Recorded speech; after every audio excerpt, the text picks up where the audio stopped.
Oh, yeah, I took that.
Woo!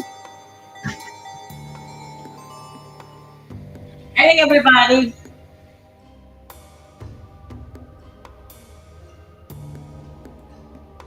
Hey, Miss Regina. Yeah. Hey, Jazz, I've been calling you. Okay, Miss Regina. Thank you. Oh, welcome, everybody. Come through. Ah, whew.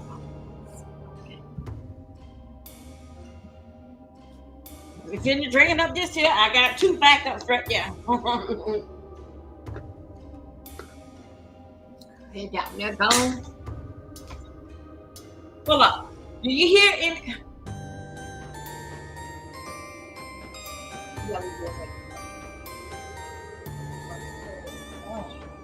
Hold on, hold on. Now, come apart. You really don't care right now. It's come down. It's come down.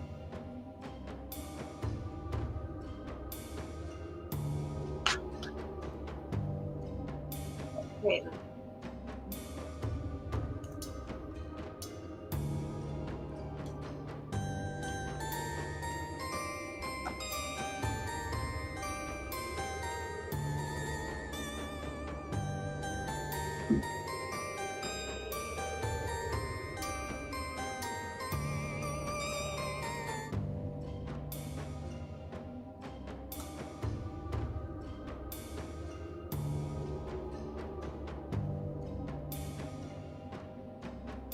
Welcome, everybody.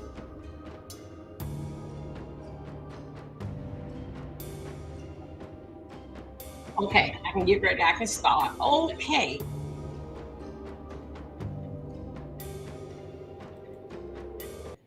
Hey, you guys. Welcome. Guess what? I'm coming all apart with this here doggone thing. I think I'm just gonna have to take it off. How y'all doing today? Wait a second. How y'all doing today? Welcome, people. Welcome.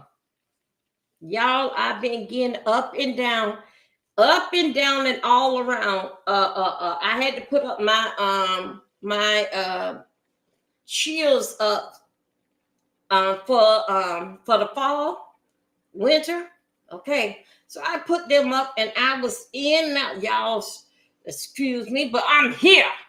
Oh hell! Wait a minute. So anyway, I was putting up my curtain yesterday. These shears up, then up and down out of this here chair. Up, down, up, down. Y'all see how I found it. Jesus, hold on a second. Wait a minute. It don't fall. Wait a minute.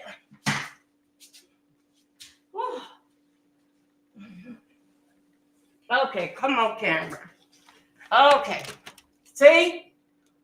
Oh, uh. That's what I was doing.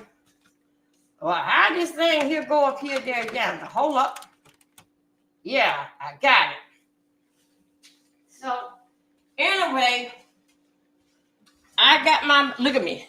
Look at it. I got my behind up there in those chairs, right? Going up and down, till I get it right. To get the curtains. Come over here. Hold up.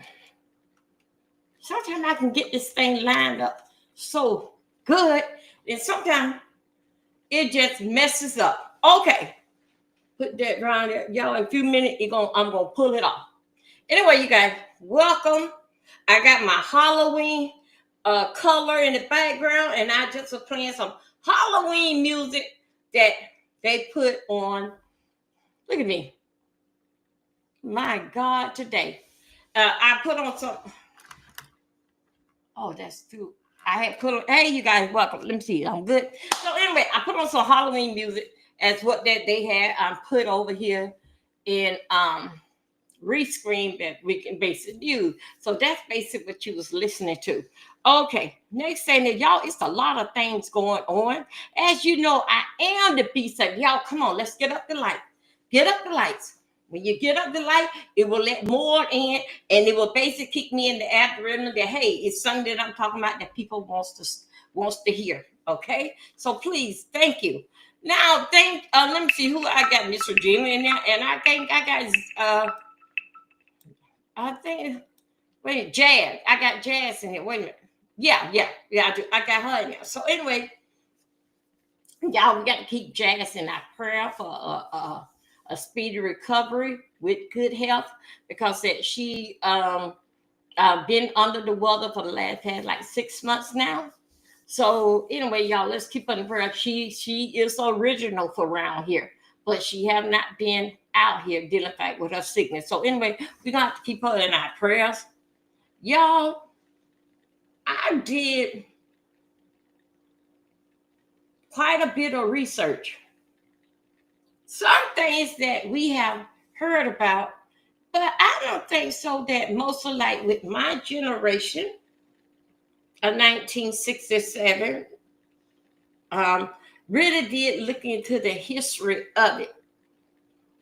Now, I'm going to talk about the 3 or 4 topics that I have up here, but I may turn. Let me put a legs on this chair. Oh my God! Yeah, I'm jumping up and down. I'm putting up them curtains. And then they fell down last night. Then I was fighting with this rope, and then I'm just up and down, up and down. So anyway, let me tell you this here.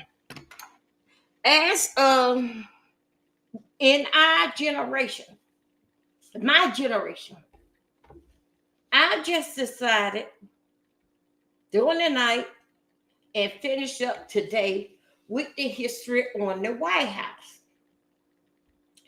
Those that you don't know, and I did not know. So excuse me that those that know more information than the fact with the White House than I. So everybody know that Trump pulled a fast one this week, dealing fact with the demolition of the East Wing, the ballroom. Okay, He said he gonna make it not for 1,000 people. He said that he is gonna be enough to hold 999 people, but not 1,000 people. Okay, and they 999 people is the guest, but it will not able to hold 1,000 guests. But that's not including you take that 99 and add on the waitress and the maitre d's, all them. I think so. You will come over great to like about 1,200 or 1,300, including the kitchen staff and everything. But anyway, but he said that he didn't add them in it. I think so. He had the ones in that will be sitting in the chair or either on the dance floor. So y'all, let's go here. The White House have been remodeled. The White House also too had been added on, and it have not had to be voted on. And saying that Trump said, I heard him say, he the president. Yeah, I put him. Yeah, I put them up, Miss Regina. Hold up, I put them up. And because somebody's flying though, I put up the gray, the dark charcoal gray, and the blue, so I can have a little light. So I take them down during the summertime to get the summer look in here. All right. So anyway, come on. Sometimes I can get this thing right, and sometimes I just can't. Okay, let's see. So yeah, so that's what that's so I know to take the camera that way. Okay, so yeah, that's what I was doing, Miss Regina, jumping up and down out of this chair. So anyway, those that let's get on. Those are those. Thank you, Miss Regina. Okay, Miss Regina said it will. See that, Miss Regina, no. But see, and of course that Miss Regina is older, so basic. Not saying she was around, but when she did.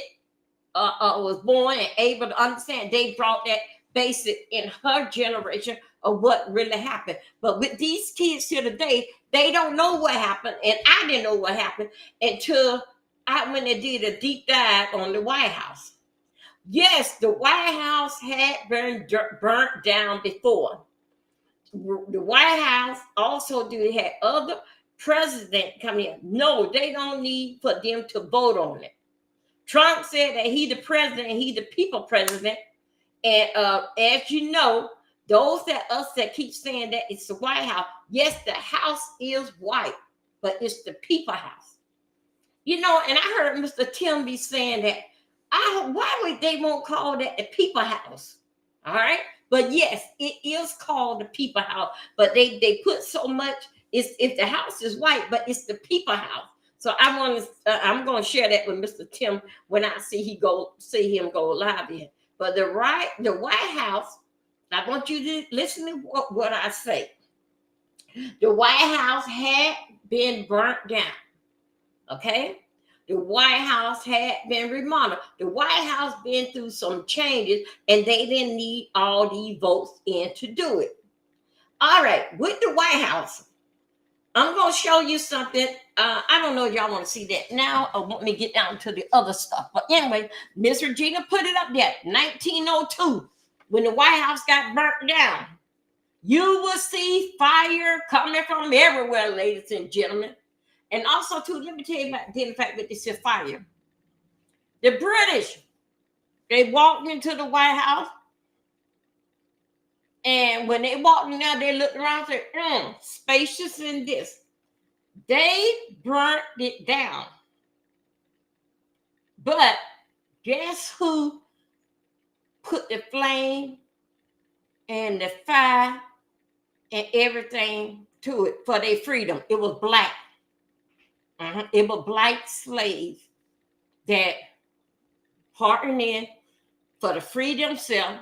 Well, freedom, for slavery. They had to get on. Now, I want y'all to listen to these ingredients, what I'm saying. Y'all forget about my hair. Anyway, y'all, come on. Could we get 4 more lights? Come on, you guys. Work with me. No, I don't sit over here and raise all that hair unless I see something that I got to do it for.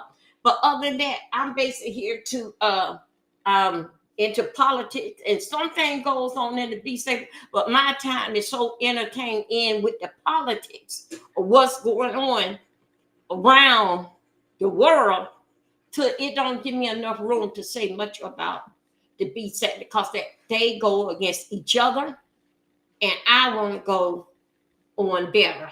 Okay. And only how that I'm gonna have to do that, you got to change your content. Okay. Shout out to Spilly Boy. Spilly Boy TV is coming out more regular now and doing what he loves to do because I watches him. And then he giving us the news on celebrity.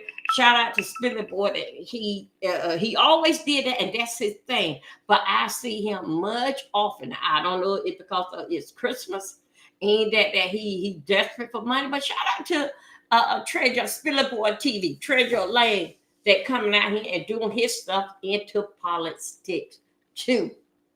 Okay. Okay. So anyway, the White House is the people house. Miss Regina put it there. It's the people house, and the people house. The people house is called the White House, but it's the people house. But I'm gonna get on to Mr. Tim and let Mr. Tim know about that what I had found out. Anyway, during back in slavery time, the British people had said to the people that was into slavery, if y'all want to be free, come and help and fight the Civil War. Okay, they went all across the world. They were still in the U.S., but they went all across here to get over here a straight line into the White House. Yes, they did. And the White House had been burned out. Every president, not every president, but some presidents and their wife had add on to the White House. Okay. And a lot of things add on did in fact with the when the fire broke out and the ballroom, and then they had also too, come on somebody, they also added on to the ballroom, but nobody never tear the ballroom down and redid it did on. Trump had told the people, I'm not gonna tear it down. I'm just gonna add to it. Well, okay, certain presidents that came in there and President White, they had added on to it. Okay, but yes, it had been rebuilt, remodeled, rebuilt over. So what I'm going to show you some things that I did not know. And this bringing us up the part that till I'm going to get with Donald Trump and what people's is so much, including myself, I would discuss that hurt my feeling. Yeah, this is not the first I reconstruct. Oh, yes. Oh, thank you, Miss Regina. Well, Miss Regina know history, but she don't talk about nothing. She don't even tell us nothing about nothing. But yeah, Miss Regina knows. And shout out to Miss Regina, because Miss Regina, I didn't know I was doing the research on the White House and on the White House. Now, let me tell you something. This is what's going to come in play with what Trump said. I'm the president. I'm the people president. I do what I want to do. They voted me in. Okay? Now, if there happen to be a next president, maybe 10 years from now, 20 years from now, he may want to add on too. Okay? Add on or tear something down. But I'm here to tell you people, Trump with this here shutdown, the Republican, they have not been back to work. They haven't been back working 4 weeks. Now, check me on this here. They still on vacation. Okay? So, so what they tell me that, y'all, please come on, get up my life. Come on, be right and fair with me. Come now. That y'all don't even must cash out me. But I would love it. Let me put this in. I would love for you too. That's why I'm stuck over here with this here pumpkin and these apples and can't do nothing. Okay, I'm gonna put in my my cash app. Those that able can and would like to cash out me because that y'all not doing me right, and even all because that I'm not throwing sand and mud. Now, if I were to sand, mud, concrete, and all that, you would be cash apping me. Okay, y'all, hold up, y'all. Wait a minute, Miss Regina. Let me go here 1 second here. Let me go here 1 second. You got that church group.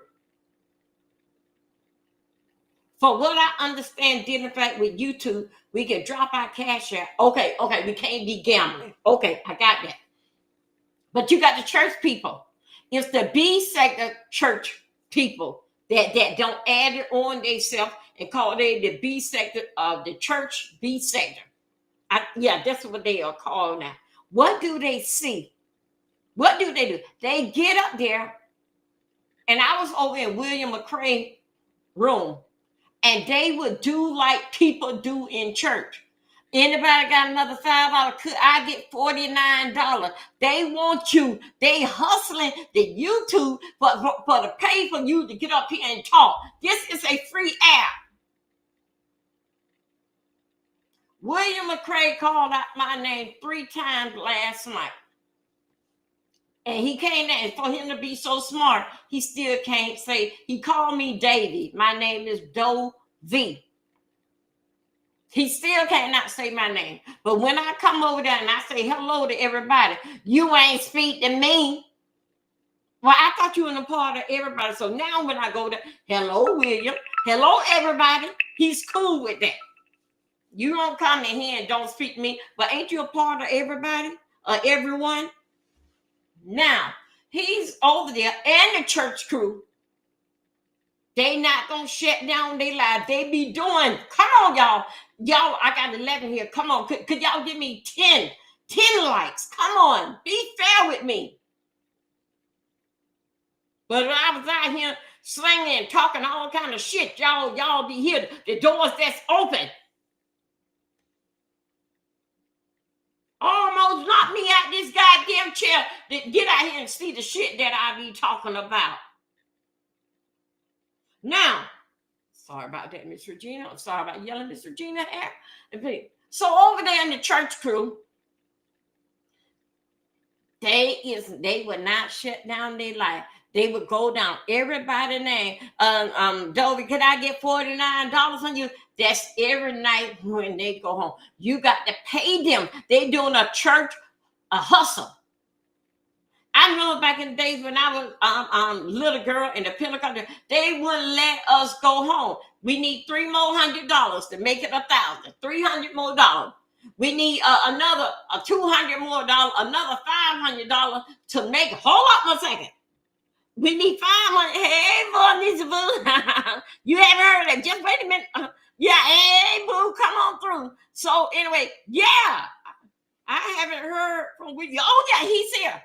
He's y'all let me be, because I'm gonna work. You see, when I start working, everything come off. Okay, now look, William McCray would go down everybody's name. Miss Regina, you over here, you watching, you enjoy the show. Could I get $49 to you? You over here. You must like what you see. You over here. And they would go down the line. He calling everybody's name. Then he would go and start pulling that name. I need 49 more dollars. He going to hustle before he go off that line. I'm not going to be here long with y'all. That's what the church people say. I'm not going to be here long, but they still talking. They still talking. William McCray would not shut down his live until he called my name 3 times. And I'm supposed to be over there clicking a view to keep you into the algorithm of the YouTube for people to come over to you. But he wants you to pay. That boy, Thais, the same way. When you look at them with they live gonna go from 2 to 3 hours. Then what they doing? They trying to do a church ceremony on you. Okay, y'all, now it's time to give. Oh, Miss Virginia, church business, yeah. Now, okay, y'all, it's time to give. William McCray said, I'm going to college, and it costs this much. He said he's supposed to be going to college to be a lawyer, but you can't call out my name. You cannot say Dovey. So this is what William McCray, Bernard Jordan, this is what they do. So I'm just telling you that. And then over here on YouTube, we don't supposed to be gambling. We really don't supposed to be begging for no money. We're supposed to put up our cash out. You like to support the channel. He said, but he telling me, he said that the computer got to be paid for, his light bill, all this is definitely, and that's when he comes out every night. He comes down here a certain time. And he gonna stay up 3 and 4 hours because he gonna get that $49, but he not gonna get it for Dolby. This is a free app. Wow, head clothing booth. He worked on me. He'll work on me, call my name wrong. He'll work on me when I came in the room. He was just trying to get his money. So basic. And I think so in the room he had what, about between 300 to 400. But they're not getting it. Then he said that this ain't what you call begging. He said that if you go to the church and you like what the preacher talk about, you donate. He said that I see y'all still like what I talk about. Y'all keep coming over here. But let me tell you something. If I were to get him the $49, which I didn't even have it, $49. If you were to get him $5, he was gonna do what was Marvin Wyman? He was gonna do that on you. Well, I ain't asked for these $5. You could have kept that. These $10, what I'm supposed to do with that? Don't you know that gas is high? Yeah, gas is high that he get down. If he say he want the $49, and that's what he want, the $49 a month or more. But see, they keep working on, ladies and gentlemen, y'all ain't listening to me. They keep working on this in number 9, number 8. They always got the slang, put something on, like how you rounding everything off to the fullest, right? He would say, thank you. Oh, Lord have mercy. Thank you on the new man. You fixed that car yet? I told them to block the street off when they see you coming in here, coming down the road. I said, y'all block the street up. Y'all put down them cones up there. You bring that car out here leaking all that oil. Okay. He is going to work on you. Church, it's been a time. We came at 8 o'clock or 7:30. It'd be 2 o'clock in the morning.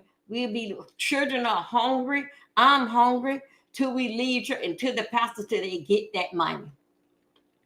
You will have a deacon come from over here, some part of the room. He will get a check. But guess what? When they get in the back, they know to give him back his check. You know how I know? Because that when I was up there and was collecting money, and me and the other sister take the money in the back, the pastor gave a check for $100 to start things off. And then he told me he told me in my ear, when you get in the back, tear it up.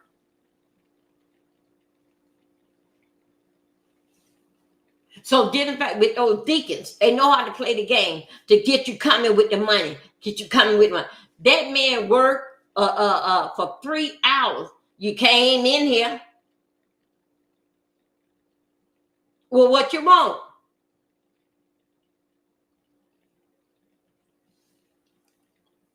Thank you on the new management.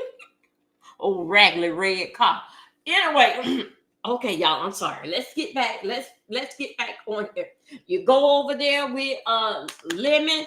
With that's a bunch of fake and a lot of people don't have it. They don't have it like that.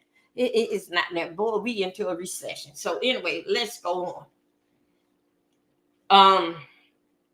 Let's go back to the White House. Yes, the White House had burned down.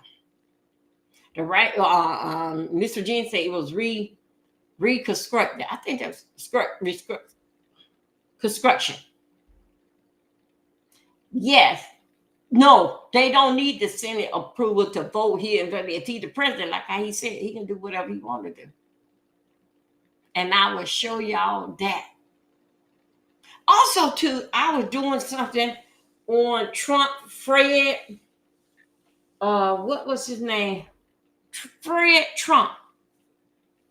I want y'all to listen to what I say. You know, Fred Trump, that's Donald Trump's father. Yes, he did. He did. He built up a lot of buildings in New York City. A lot of time. Yes, they used to stay in part of New York, what they call I would say some part, I think called like Jamaican, maybe Jamaican City or Jamaican World. They lived there. They even moved to Jamaica. But did in fact with his father, yes, his father worked. His father kept on. His father even had started a produce company. When the Great Recession, and I want us to listen to that. Listen to that. When the Great Recession was going on, his father started produce, bringing in vegetables and stuff for the people to eat. Still on the hustle. When he did come home, he put it was 4 of them. He put the belt to their ass when the mother said, "Oh, they did this." Yes, he disciplined their and his wife worked. Now he died. He died in 1999. It was 4 of them, but they left out one child that he didn't even leave nothing to. Okay, with the will, but come to find out with the will, this child, the 4 kids was in the will, but didn't fight with it was 3 of them. I think it was Mary, I think it was John or no Mary, Donald, and I forgot what Fred. I think this was the other child name. So one of them was named after the father. How they went and had the will did over and dropped the other one out of it. So 3 of them went and read up the real so they can get it. But did in fact with New York City, Donald Trump father put hands on with Nail and Hammer, and then he also hired another person. Soon as that he sell one house, soon as he move in a house, he'll refinance. He always it is called affordable housing. He would go to affordable housing, and let me tell you what, the affordable housing came from one of the Fords. And he would get money from them. When they decided that they could not give him no more money, when they could not give him no more money, what they did, those I the color, yeah, oh my God. But girl, you got to see the stuff that I put on it. Look at it. All these here things I pulled this morning. The new growth, how it don't grow now. I just color it. We're about a week. I'm going in 2 weeks. The stuff that I'm putting on, look at the new growth coming into it. It's time for me to do it again in another week, or my whole head will be white. Thank you. Okay. A lot of bullshit goes behind the scene in churches. Yes. So, Donald Trump, as you know, his daddy, the bank stopped loaning him money because he did that. He had filed on their ass. Didn't want to pay him back. So then they decided they didn't want to give him no more money. So that's when he opened up a produce company. To start, he was selling vegetables and that because they was in the Great Recession. So as he did that, then he opened up y'all remember Mr. 9.99 store, but whatever however the price was, he opened up one of them stores. Then when it was over with, he started back building, but he had got down to it was 3 of them building. Then they think that he started. Then he had 100 employees building. Okay, so I'm just letting you know with the history of what Donald Trump said. Donald Trump ain't put his hand on a damn thing. He didn't put his hand on nothing. He came from a strict parent background. And the video I'm going to show you, he got his ass whooped. You'll see daddy taking off his belt. You can see mama don't told daddy what the kids on did today. And that's who put the belt on him. Now, the next thing I'm going to show you, what's up? Let me see. Next one, y'all remember these kids in Jacksonville? You remember this here young lady? She had came from how they had started up. What's his name? Fulby? I think that's his name. How they had started. This just happened a year ago. And they came it was 3 of them came in a rental car from Tampa to get over here in Jacksonville, where they on the surveillance camera had where they was renting a house, an Airbnb, for his birthday. When the people on the camera, the owners of the house, seen that they was in there having a party, but they ain't supposed to be having in their house. The police came and put them all out. Put them out the people's house. So basically, as they went and was going to the hotel, in a way, this little game thing, what is going down.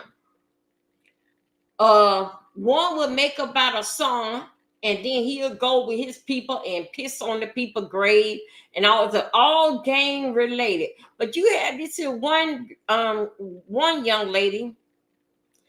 She had the phone, came from Tampa, and telling them every which way that he go, every which way that way. Now, what the Florida is trying to give her life in prison. Okay. Now, let me tell you something dealing fact with life. Life in prison. If they say life in prison without parole, rest of your life. If they say life in prison, that means that about like when you get like 23 years or 21 years, they will let you out, but you would be on papers on parole until they're up. But sometimes they will add on for you to be on parole. So when they saying about life in prison, right now she is 21 years old. Okay, 21 years old. But as you see in the court, she was laughing, but the court people, people were saying she not showing no kind of remorse or nothing, but she wanted to put on because that she don't have a baby. She want to see her child grow up and all this type of stuff here. Her lawyers are from, she's a pretty light-skinned mixed girl, but something is telling me dealing fight with the lawyers that you got. Somehow or another, it's gonna be a relationship going in, going to be there'll be her husband or something. Something give me something, just not got right about that. We're gonna talk about that. The next thing that's on the agenda, dealing fight with the NBA. Busted. Okay, y'all, it's a documentary on YouTube. It's about this high-paid referee. High-paid referee. I don't know what the documentary, but I've seen it about three times, and basically like getting into it, what's really be going on. Okay, one thing you got to understand that those people are dealing back with cash money. When they are given a contract, that contract is based with that contract, they got to pay tax on that money. Okay, now. They would go and they would gamble. They would gamble. That money there, they can open up and put something in another bank account because only so much you can put in the account before they start asking questions that they're gonna tax you. But they keep a lot at home. But anyway, they did something that yes, black people do deal in with the mafia. Okay. So anyway, they hooked up with the mafia, and they some people were thinking that they would slow down dealing fact with John Gotti died and all this type of stuff. But no, they still keeping the thing under wrap. But they messed around here and got themselves hooked up with the mafia. Now, let me tell you this here. It's going to be a sad day. Because before you get this here time, if you don't want this time, you better tell her who else is in the game, in the mafia game. It's going to be something. Sooner than later, and I'm pretty sure it's going to be this year, we're going to hear something. Okay. What I mean by something, identified with death, stuff burnt down and everything. I'm going to show you a video where that they had little things in their ear, little glasses on, all these little things. They had little glasses on where you couldn't see that they had, like it's my regular glasses. How they were able to put a little dot to read the other card. Now, see, now this is what I'm talking about. Here come gonna be some death. It's gonna be some sad people. It's gonna be some crying people. Because y'all done played on these people and took their money when y'all knew y'all were cheating. You took all my money, thousands and hundreds of thousands of dollars. But only thing different is somebody got mad. Somebody got mad. No, this is one no thing that they was based. When they started watching, when somebody told them what was going on. But no, other than that, hell no, they wasn't watching. And when dealing back with the mafia, they mafia and the drugs and that, they are high on it. They gonna take their thing, they gonna take their eyes off the ice. Let ice kind of make sure we want to look at this here. So for Kish to say that they've been watching this here for years, not here you wasn't, because you wasn't in there for years. Now, let's go. Start showing you some video. Let's go to the NBA. And I'm going to show you, dealing fact with the gambling, how they have did it, the little bug that they put in their ear, which card and how they can see through another one of the Fred Sanford thing. I didn't even know that thing that was true. But anyway, it would show you how they had played, and they would show you how they played the game and how they was able to take other people, millionaires, taking their money, and they was too dumb to really know. So that's what I'm saying. This is where it's gonna come out at. When this here referee, let's say this is referee, maybe went by, let's say like about 10 years ago. He will do this here. The people come, let's say, maybe about like 10 years ago. The people would come to see Michael Jordan. I'm just getting for example. Because this was going on when Michael Jordan was playing. Okay, so a little bit long. So you have a head referee that would do the call. Traveling, rolling, and all this kind of stuff here. So the people come to see Michael Jordan. They come to see Michael Jordan. So that means that you cannot put Michael Jordan out the game because he is the star player. Because people got money betting on Michael. So always called it on somebody else. But let Michael stay in the game because this is how that you bet. Now, that means they betting on high with the referee. He in with the game. They betting on Michael Jordan. So let's put everybody on. Hey, boo. Hey, Dolly, baby. Let's put everybody on. Where you been? I'm over here. I've been over here. I'm on Restream, but I'm here. I'm just not doing that B sector, doing that stuff. I'm not doing that B sector stuff. You know, I do it. I do give you like some up there, little stuff that I see. But yeah, but I've been here. But thank you for coming on. I'm glad that you found me. I'm glad you. But yeah, and I'm not on Dolby Milton 2 now. I'm on Dolby Milton 3. That's probably why you can find me. So, but thank you for coming on. Y'all, again, please hit my like button. Come through. Now, you cannot put out Michael Jordan. You can't put out the Shaq because they are star players. Thank you. I'm glad to see you too, dog, baby boo. You cannot put out the star players because that they got money on them. Now, when the referee will let them play, like I think it's like 4/4. They will let them play 2 quarters, or maybe close to 3/4. It's a gamma. Then they will let Michael somebody get out the game. Then that means drop your bet. Make all your money here. Thank you for subscribing. Thank you. Appreciate that. Come through, everybody. So that's how the game was played. But I'm gonna show you something. Watch this. Hey, Griffin Boo, come through. Let me show you this here. Let me get over here, and I'm gonna show you what I have. So let's get over here to the NBA. Let me see. Let me get over here to the NBA. Hold 1 second. Oh boy. Let me see. I think that was the. See how did they do? Let's go. Now, this here is the coach. Hold on a second. This ain't the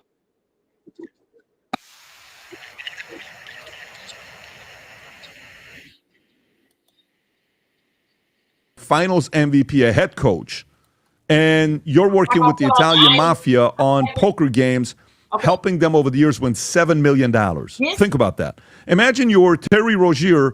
You decide to step out of the game 9 minutes in. Okay, yeah, that's a part of them that put him up. See this guy right here.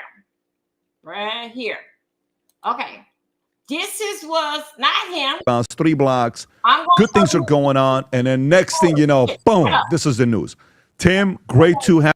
What I'm going to show you here is going to be the guy, the referee that I was talking about, that they got the documentary on him, why they throw him out and took everything basic from him for dealing back with this here gambling. So this is guy here, he just makes a value entertainment anyway. But I just not saw this here, that this here coach, this here referee, this is one that they throwed out. Okay, let me go. Here we go. Yeah, it was. Have you on the podcast, Tim? Can you hear us? Hold on a second. This is I can't hear. I think you may be muted. There you go. Can you hear us? We can hear him over there. You're still. No, I heard him over there. No, that's Jake speaking. Oh. Tim, you may be still muted. Y'all up here.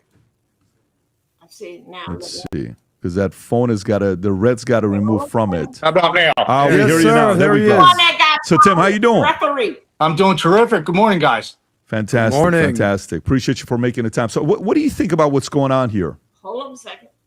You know, I think we're just at the tip of the iceberg. I think when you talk about arrests being made by the FBI, I think the guys that are arrested are going to sit down and, be scared to death with what they're facing, and they're going to start to cooperate, and they're going to tell the FBI everything they know, and this thing is going to spread like wildfire, and you're going to find out that this is a lot bigger than it. From here, I didn't want to hear all that from him, but anyway, this is the one that I was telling you about, that he was the referee, and they look what he was staying in a big mansion. His wife left him and everything. He was the head referee that played the game and did it back with gambling, put out Michael Jordan, let Michael, and then all this here that everybody was gambling, and they caught up with him. I think he had got some jail time, but he lost his wife, whole career as in referee. So I don't know what he's doing, but look at his house. He's not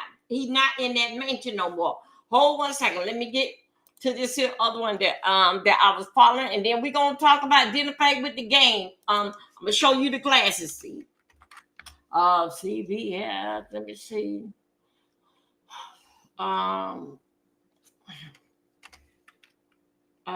me get right here. Where it was CBS on gambling. See, how did I find it? CBS Morning News? No. Okay, CBS Sports. I think that's what it was. Okay, I'm gonna see, could I find this here? And it gonna basically tell you about these glasses, what they be wearing. That's why I said that, yeah, it's going to be some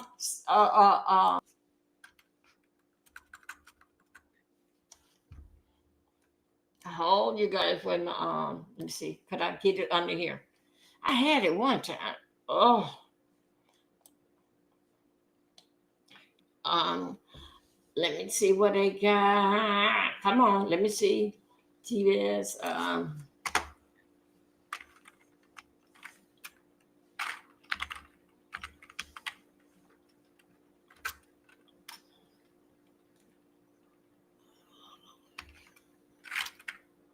Hold on, no, that ain't going on.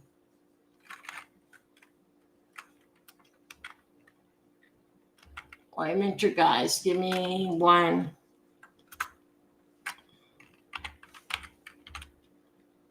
Let me see which way I can catch this here.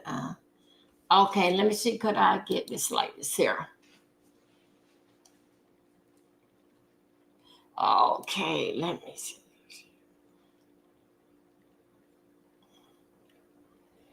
Mm, mm, mm, mm, mm.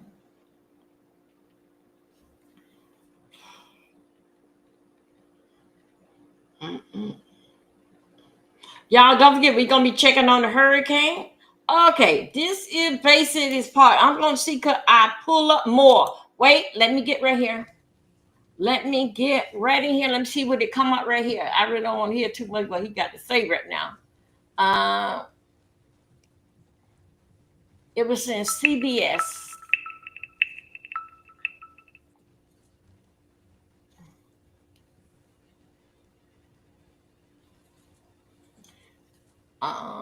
Let me see what they at. Good morning, everybody. Okay, My let's name is see. Joseph Nocella. I am the United States Attorney for the Eastern District of New York. I'd like to welcome you here today. In addition, we have with us today FBI Director Kash Patel, FBI Assistant Director in Charge Christopher Rea of the New York Field Office, Special Agent in Charge of the New York Field Office, Leslie Back. Okay, here we go. Y'all, we gonna listen right here to the expert, and it's not gonna take long because y'all cut through the clutter and stand out on the #1 platform people use to make informed purchase decisions. Tap into new audiences that aren't tapped out and that can't be found anywhere else. Reach them today with Reddit ads. Okay, wait a minute. Let me. Oh shoot. Let's go.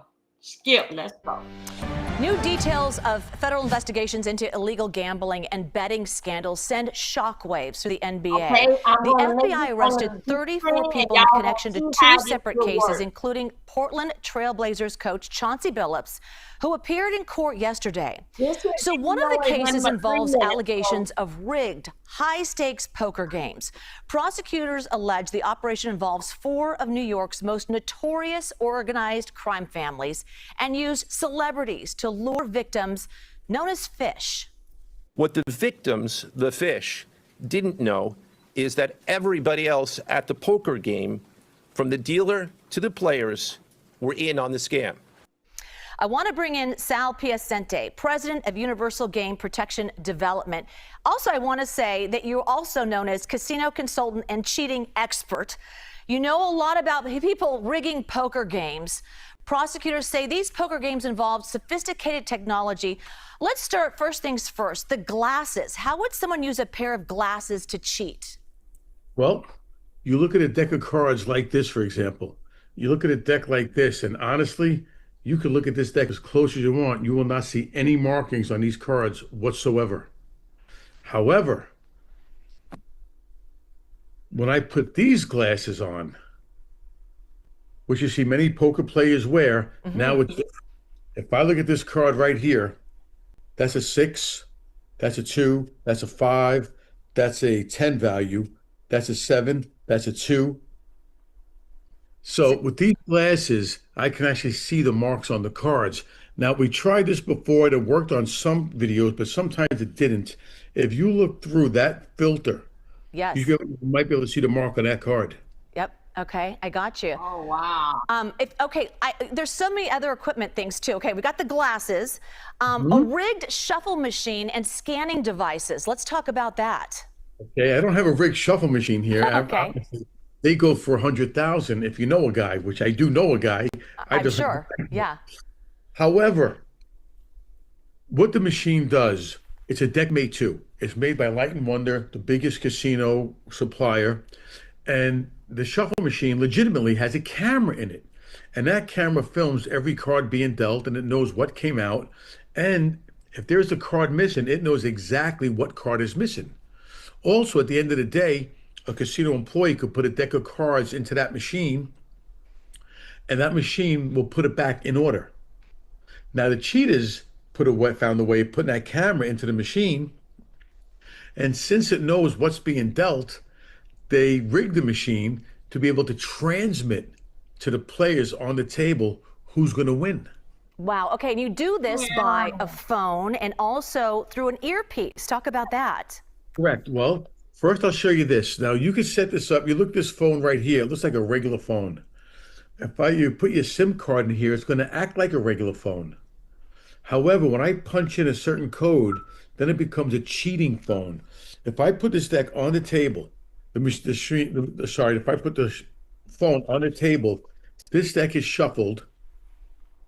We'll say 3 players because I have a small dealing space, but this phone will scan. It's telling me right now the third hand will win. So if I deal this hand out right now and you're sitting in seat 3, you know you're going to win. Just the way the order is, the phone tells you. So, Sal, I'm wearing an earpiece in my ear right now so a director can talk to me and my producer. This earpiece is pretty big, so someone would notice I've got something in my ear. So okay. You must be talking about a really tiny earpiece. A nano earpiece, correct. Nano earpiece. What does that look like? Here, this is an inductive loop. This is one around your neck, under your clothing, and it transmits to this earpiece right here. Now, I'm going to put it right here in my hand so you could see it. Yes. I mean, honestly, that looks like it's the earpiece. It's not. The earpiece is much smaller. That is the actual earpiece right here. Look at that. You know, I guess I would, from an outsider, I would say, okay, so no phones on the table, no earpieces, no sunglasses. So are we talking about private gambling operations? Because back in the day, Sal, I'm going to admit, I was a blackjack dealer for a summer. They made us change our shuffle. They had pit bosses watching over our back. If someone was making a lot of money, they would give me a new deck of cards. So there were things in place that would kind of mix things up, right? So are we talking about private gaming facilities? Both. Matter of fact, that earpiece, if you go to Google and you look up France poker scam, they just caught 2 poker players in France using the micro earpiece. And it said it had to be taken out with a magnet. If you go to a casino and play, you're getting your best chance of getting a legitimate game. Can you still be cheated? Absolutely. In poker, the only vested interest a casino has is the rake. As long as the casino gets the rake, they're happy. However, they don't want cheating because you never want the integrity in question. But when you get 2 players signaling to each other, you get 2 players switching cards, Sure. you get players marking cards, you could be cheated in a casino. However, in a casino, you have surveillance watching, you have regulators, you got procedures, you got policies. Yes, you do. You go into a private game, you're going into a lawless society. Anything. Yeah, it's all free game there and tricks under the table, so to speak. Okay, before we go, like I was saying, I knew we had to have a special certain shuffle, okay? 3, Right. turn the top, turn the bottom, take the bottom card, put it on the top, this, that, and the other. And if you didn't, you'd be in trouble. Show Correct. me your shuffle, though. You're making it look like a shuffle, but it If you seems come like up you're not with- even shuffling. It's not. This is a false shuffle. Okay, show me that. You guys, Let's suppose I wanted to here, let's do a false shuffle for you. Okay. As you know, this is a strip. We'll do a riffle. Yep. We'll do a box, or sometimes you do that spin, correct? Yep. Do another riffle, and we'll do another strip. It's coming And back then- to me. We got to do a clean cut, remember? Yes. Let's do it this way. Or you have someone at the table cut it. You could. Oh, there's 2, there's 2 on the bottom. wow. So these 4 aces is just a demonstration. I'll Right. keep them on top. Now, Okay. when I shuffle these cards, I'm going to make it look like this deck is being mixed, but it's not. And you can see, if you're watching the surveillance, you'll always see these top cards changing. So if you're zooming in on me, you're going to see the top cards always changing until I want to bring my cards out. Wow. Wow. Oh my Okay. goodness. Legitimately shuffle. That's called a false shuffle. Okay. Yes, it is. Let's go right That's here. from behind some big money scams in poker. And that's Wow, what that was amazing. That was amazing, y'all. So as you know, that those of us that around here that like to gamma, this is what they played on the come on, get that. Excuse me, I'm sorry. That is what they had played on the guys. Now let me tell you about dealing fact. Come on, thing. What is this thing doing? Okay, come on. Okay, now try to do this here. Why is my thing looking like this? Hold on one second, you guys. Look at mine. Something must gonna. Okay, here we go. Now that is a part, and they also too that the people that's in this here, that got caught. They were basically rookies, and the people, the guy that went in and got them in, he went around to other players, basketball players, even down to the youngins that's in college, for them to get in on the game of how to win some money. All the while that they knew this is what's like this is like basically like a underground thing. These people wasn't making thousands. No, they were making millions, and they was taking your money, did in fact with cheating. So that's why I had said that yes, it's gonna be a lot basically that come out with this here. Now, okay, let me get this. Okay. I said it's gonna be a lot that comes out with this here. Okay, now I went through the casino looking at what was going on after I got through doing it. Now we don't win and we don't go on with the poker. Now with the casino, I want you to listen to me. It's no such thing as a machine is hot or a machine is cold. It doesn't count because a machine is moving real fast that it looking like that that it goes to it's a weak machine or the bolts are loosened on the machine. No, it's not. You can be by two machines. One machine will be hot. Hold on a second. Let me see. Could I get it? Well, not really. Let me take that back. Not hot, but I was saying that they was hot before I learned what was going on. Okay, let me go over here. So we know about the poker glass. Now you know how that you know how you can get offline. Let me see. Could I get here to the casino? Okay. Let me see.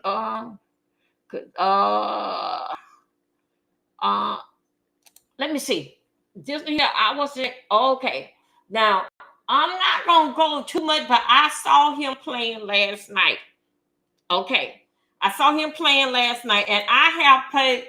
I had also to check out this crazy bonus. I heard it's like ultra powerful, so let's see what's gonna happen here. That's 7x on the line. Okay. So these two machines, one of them, everything is lit up. Okay. On the other, almost nothing is lit up. Okay, now let me tell you something. Now let's go back to here. To the what is going on? Wait a minute, hold up. Okay. We see that little part that I wanted you to see.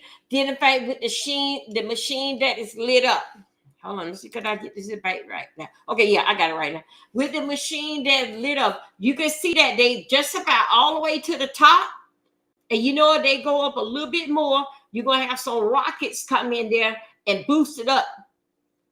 Then you got a machine that is the same kind of machine, and that machine, this is dealing with the slot machine. That machine is not moving. Like how he was saying, that machine that is on the standstill. Okay? But everybody basically knows that machine, the one that's shaking, that's all the way to the top, everybody knows that machine there is going to hit. But guess what? That's not the machine going to hit. It's the machine over here is not moving. I think, do y'all hear me as I'm talking right? It's the machine that's not shaking, that's on there like how it look like nobody haven't played on the machine. Everybody was playing on this machine right here. But that's not the one that's going to hit. It's going to be the one over here that's not moving. This here machine over here, the one that's up very, very high, that everybody been playing, that's what everybody don't put all the money in. But it's the one that was not really being played, that's not shaking, just basic right there and look like nobody haven't been there all day long. That's the one that hits. Also, too, dealing with the slot machine. Most machines, and I found out that last night, and I say, damn, that makes sense. Most machines that is by the bathroom, especially by the ladies' room, they usually hit. Because while you sitting there waiting on for your wife to come out the restroom while she tidy up herself, refreshing herself, you're going to put a couple of dollars right there in that machine by the bathroom. And majority of it be the one by the ladies' room, them the ones that hit with the jackpot, because people don't put so much money in there because they come over there because they walk their wife to the bathroom. Now, dealing with that, the machines that is around the bar, the machines that's around the bar, those are ones that is going to hit. Okay? Those are the ones that's going to hit because around the bar, you're going to be waiting for your drinks, waiting for somebody to take your order, and then you're going to slip you $5, $10, $20 in there. And then those are the ones that loaded at the bathroom and around the bar. Those are the ones that like playing the slot machine. Those are the ones that is going to hit. Okay? Those are the busy machines, not the ones that far off that nobody not playing on. When you see a machine look like it going to a hit, no. That is the machine. Now, one thing about it now, when you hit, dealing in fact with the slot machine, the house is going to always win. The house has got to tax your money where they get 78%. I don't think so. Y'all hear me? The house get paid 78%. Did in fact with your winning. Okay. Now, did it tell me how much for it start? No, it did not. But the house is entitled to 78%. Yes, they do have where the managers in the morning, they know which machines on the floor because they have put something in the machine for which machine to hit that day. And at a certain amount that machine will hit. Sometimes they do not do it every day. But yes, the management, they know which machine gonna hit because every morning before it start, they always put a chip in there. A chip in there. So they know which machine when they go, they know which machine is gonna hit. But it's not this the machine that's all the way up to the top. Oh, if I just put a couple more dollars, maybe $100, $200, maybe that it's gonna hit. No. It's gonna be that machine that ain't move all day. Maybe in the last past 24 hours, let's say. Because everybody gonna try to get to that machine, the one that's gonna hit, because it's shaking real bad. Shaking like that, it is loose. It's nervous. It's gonna fall out. Everybody gonna run to down there. But that's not the one. It's gonna be the one that the one that still haven't moved. That's the one that got the chip in it. I found this here out last night. Y'all know I ain't have no car because I ain't go no damn casino. But what I did have was I looked on the lot. After I had no study dealing with these glasses, now these here poker glasses, since everybody on top of it, now people gonna be more careful because you can get the glasses. Okay.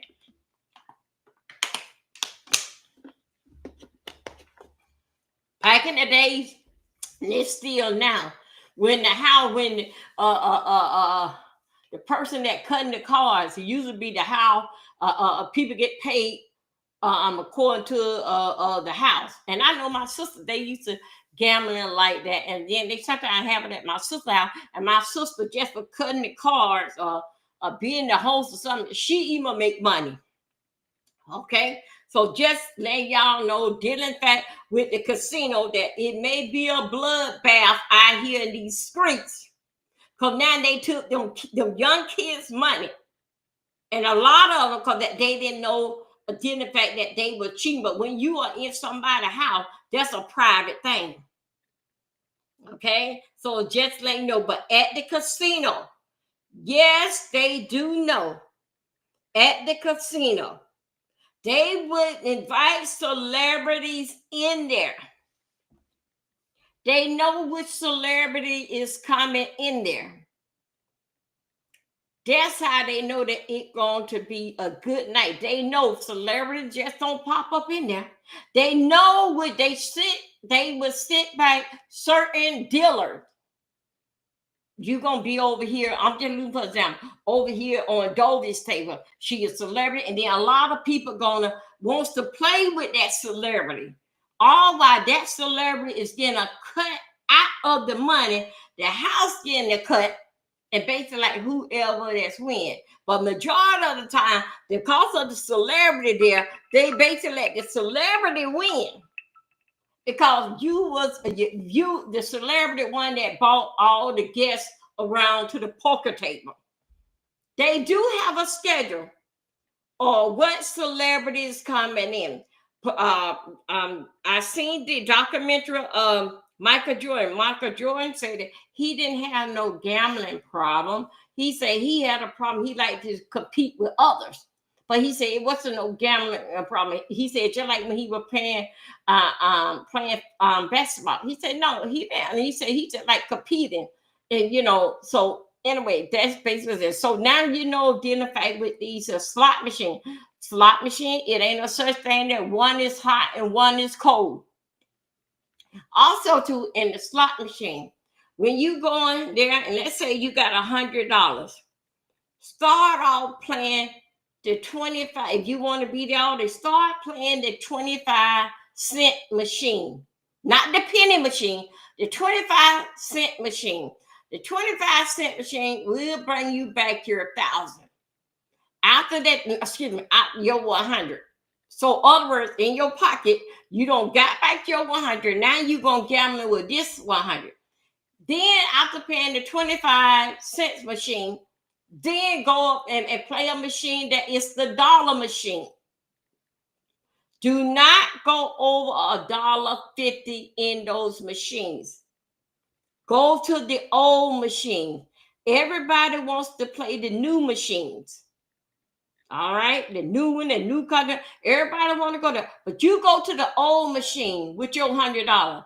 After that, you made your $100. Like put that $100 in your purse and play with your winning of the $100. After that, you don't win that $100 back. Put the other $100 in your purse, so that makes you got $200 in your pocket, and play with that other $100.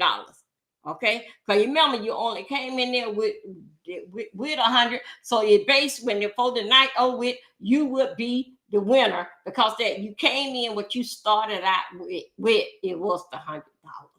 But don't go over with those machines at $1.50. Don't go over. That's how that you're gonna start getting your money back from the 25 cent, 75 cent, $1 and $1. Don't go over no machine. No, don't get happy and excited because you got $200 or $300 in your pocket and rush over there to the $5 machine. That's what take your money. Okay.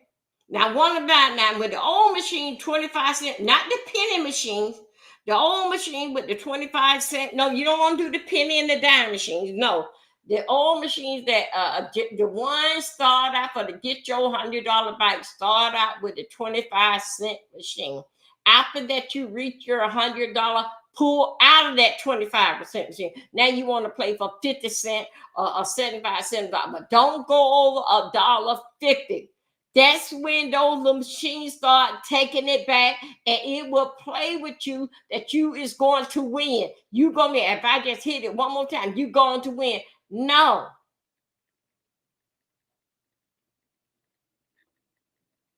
If you go to a $5 machine, the $5 machine will show you results in the fifth, between 1 to 5 push. When you pull the handle or you press the button, that will show you that. But it will show you a result. Then you think, so, oh, I got it. No, it's gonna pull it. It is there to determine it, to get it back. It give you a lift, but your first 5 hands, after that you hit it, the first 5, your 1 to 5, pull the money, what you got there, pull it out. Because now it is reading your hand. It can read your hand if you put in a high it's going. When you first start out with your $20, go ahead, drop the whole 100 in there. Because the machine thinks so that it gonna get that whole $100. No, stay at 25 cents. You hear me? Stay at 25. It doesn't matter how you feel. I'm gonna take it up. No, stay at the 25 cents and work in there until you get, let's say, $20. Pull out. Then go to the, do not stay on the machine that you was on. The one that you have win from, do not stay on that machine. Because that machine is on a timer. That machine had a chip in it, what it's going to give. But starting that $5 machine, its job is to take it back. And you're not going to win, because the house is going to win at all times. You think so? The house is waiting by that you paying for 25 cents. They want, when you start at $5, the house start doing its job, start pulling.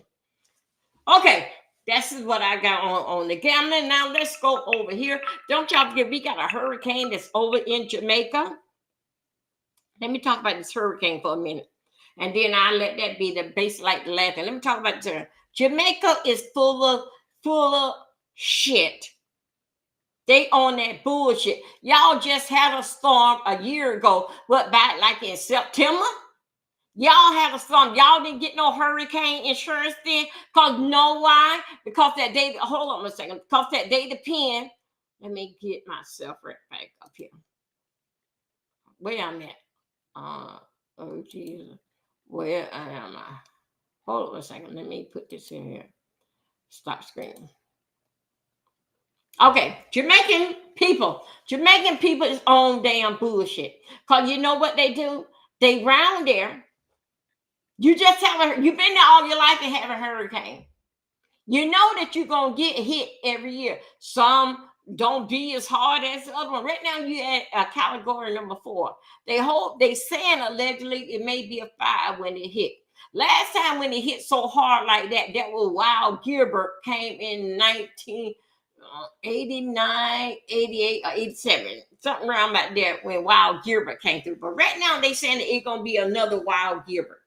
Now, let me tell you something. They are so mad and so bent with so much as a handout, dealing with the federal government and that it like that. They supposed to put them back, but they don't want to take out no kind of homeowner insurance. Just all waiting for a handout.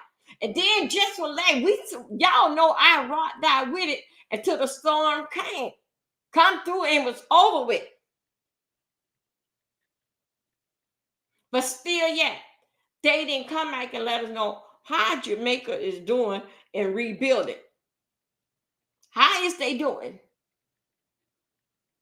They forever wants a handout, and they so good. Oh, my daughter, please, I need it. They know how to put on the begging, mommy, and all that. Me need, just give me $1. Me need children to eat and feed children or whatever that they. But guess what? That is what they do. They know how to put on the damn begging like that. That they, oh, it's so bad on them, this, that, and a lot of them live in big houses. I got houses over here in Florida. Now, dealing fact with the Jamaican people, right now with this here storm coming through, we don't know what they're gonna do. But then y'all just did that shit last year. You didn't know how to take out homeowner insurance or some kind of stuff, apartment insurance or something.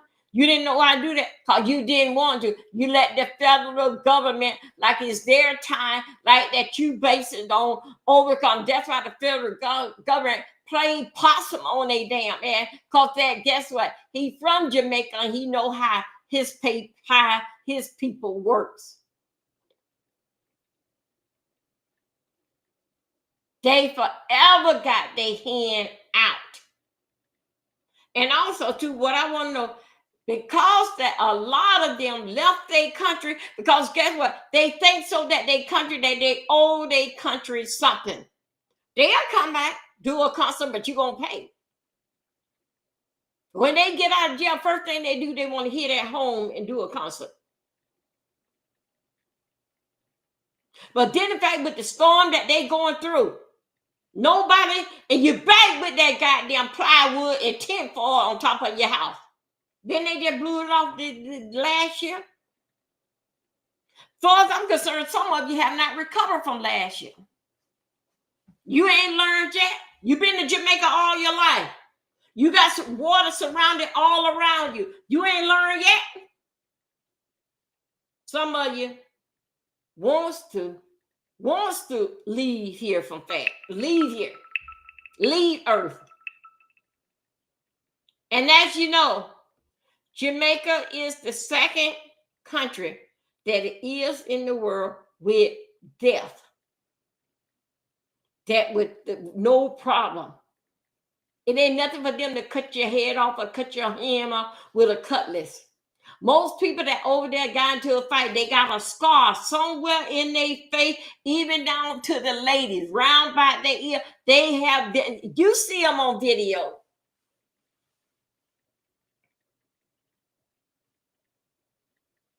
So anyway, Jamaica is going through their situation.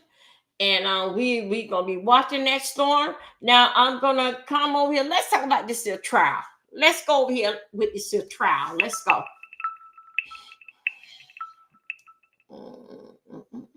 Okay, we're gonna go over here on this here trial.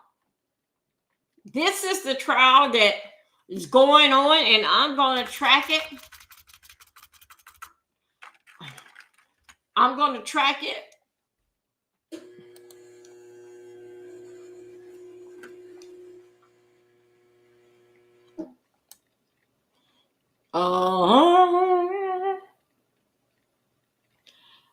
Okay, here we go. This is from Court TV. This how did it get me? Okay, this is here from Court TV. Okay, so let's go. I'm gonna be breaking in this here.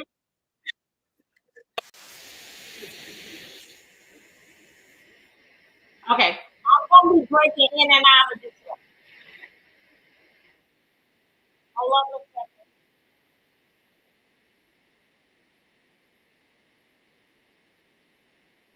Okay, here you go.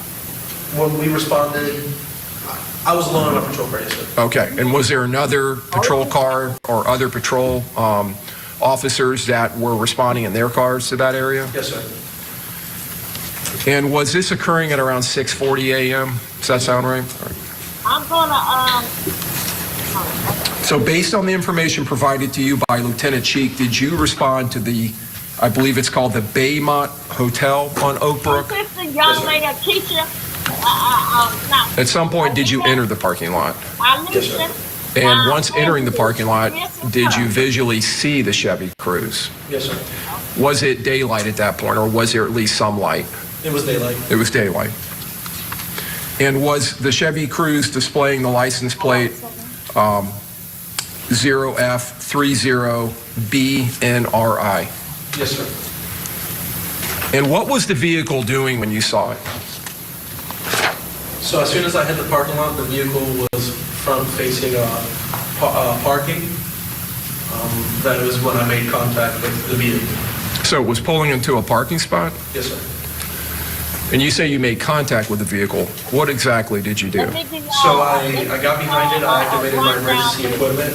I stepped out of my vehicle and simultaneously black male stepped out of the vehicle. From what door? Driver door. All right. And did your investigation reveal whether there was anyone else in the car at that time? Based on that time, there was no one else in the car. Okay. So he gets out simultaneously to you getting out of your patrol car. Are you producing anything from somewhere on your belt at that point? Yes. Based on the fact that with the vehicle and all that, I pulled my firearm out and gave verbal commands. Now, at that point, did you have knowledge through either Lieutenant Cheek or other officers as to why that car was wanted or what it was in relation to, what kind of investigation? Yes, sir.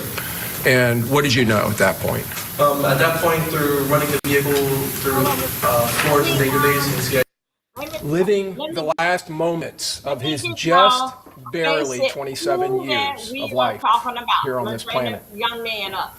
I'm gonna see if I find this picture.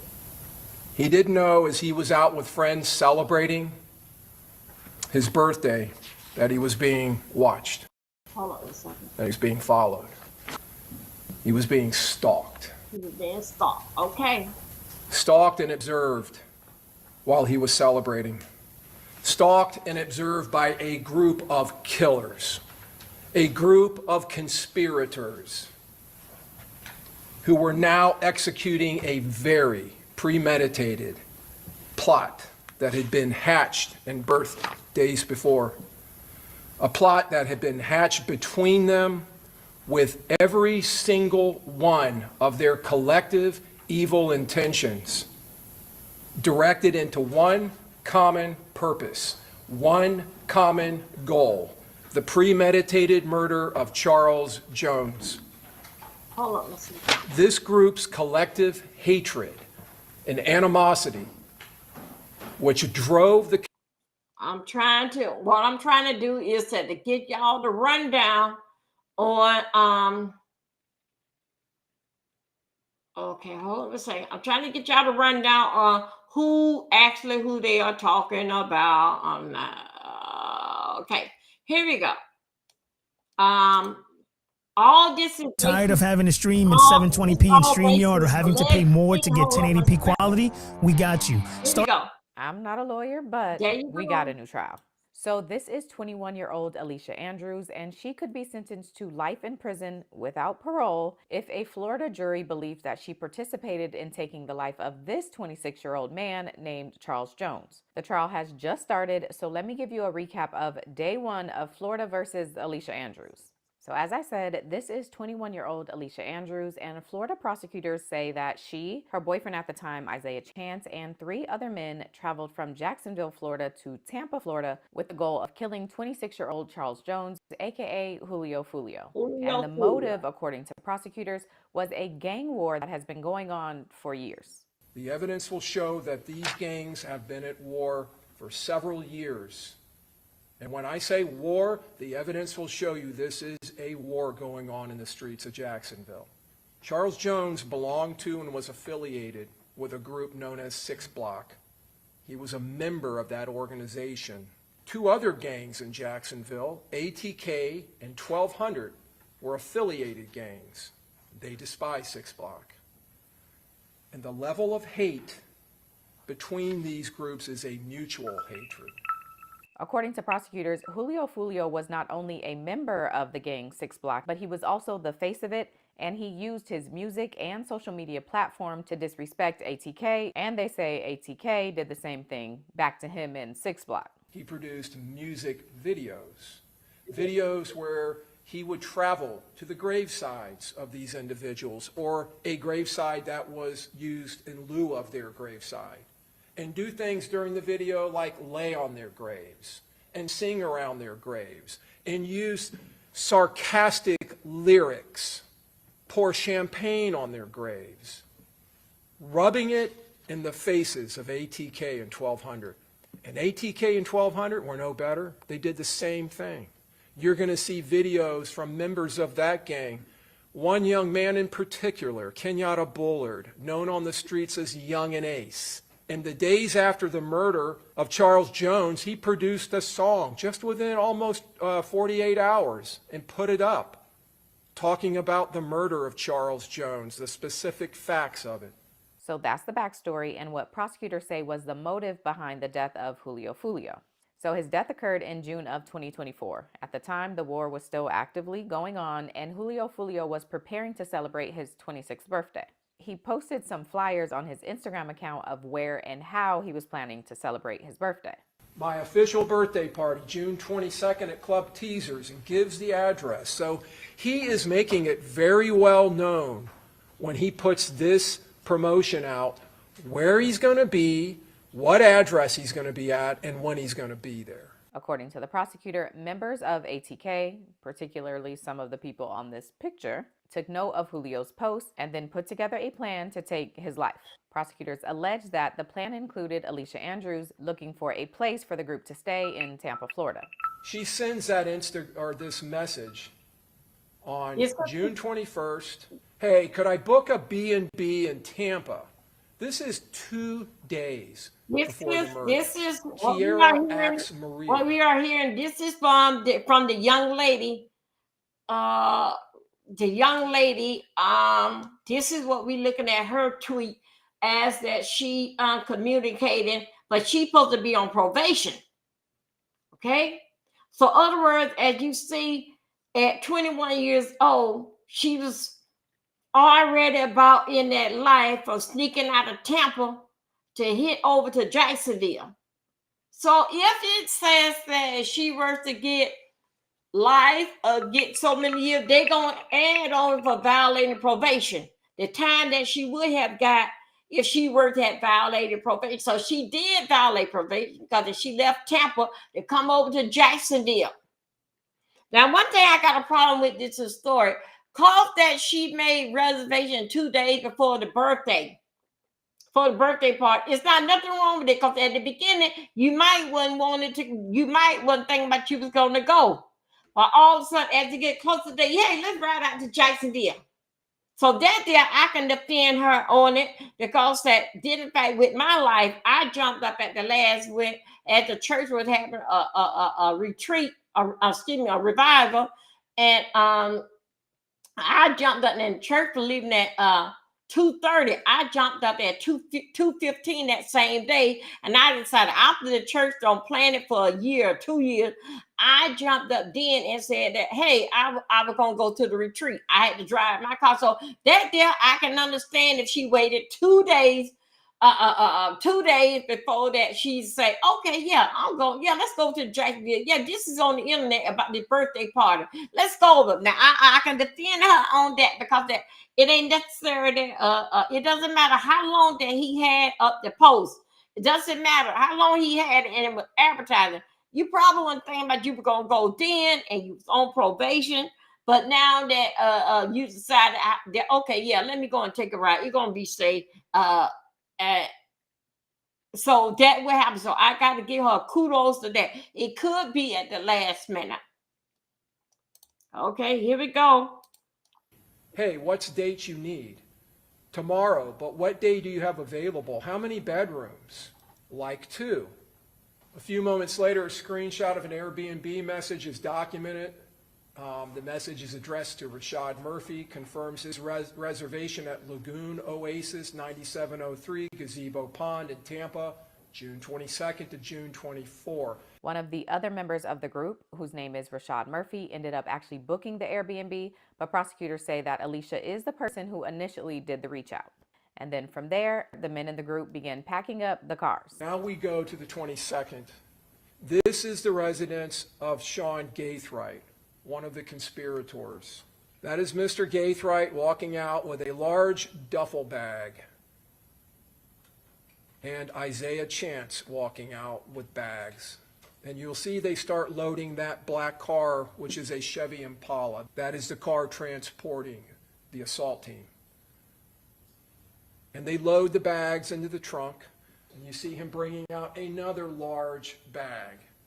You'll see in the evidence that Mr. Chance ends up leaving in that Beamer He drives and picks up his girlfriend, this defendant, Alicia Andrews, and brings her back to this residence. Alicia. And then the three of them, Miss Andrews, Mr. Chance, and Mr. Gathright, get into that Impala, and they drive here to Tampa, and they drive to the Airbnb, and there will be zero doubt about all of that. So prosecutors say that she, Chance, and Sean Gathright travel together in one car while the other members of the group get to Tampa in another car, specifically a gray Chevy Cruze, which prosecutors say was used as the surveillance video once they got to Tampa. Now, when the group arrives to Tampa, only Alicia is seen checking into the Airbnb. This is the Airbnb that they stayed at on the night of the 22nd, going into the morning of the 23rd. They didn't stay at a hotel that has a lobby with security cameras. They stayed at an Airbnb with one single Ring camera. That's the defendant when they arrive. And that day, she's the only one seen going through that door. The other ones, the evidence will show, this is back the back side of that same building, and down the back, and there's the back door. Must have entered, the evidence will show, through that entrance. After everyone arrives and gets settled, prosecutors allege that some members of the group, including Alicia, ride to McDonald's and place a large food order for everyone in the group to get food. And then their night of hunting and stalking Charles Jones begins, allegedly. Now, just to be clear, prosecutors are not alleging that Alicia was actually the person pulling the trigger. They have charged her as a principal, meaning she helped the crime be committed and can therefore be charged as if she committed the crime herself.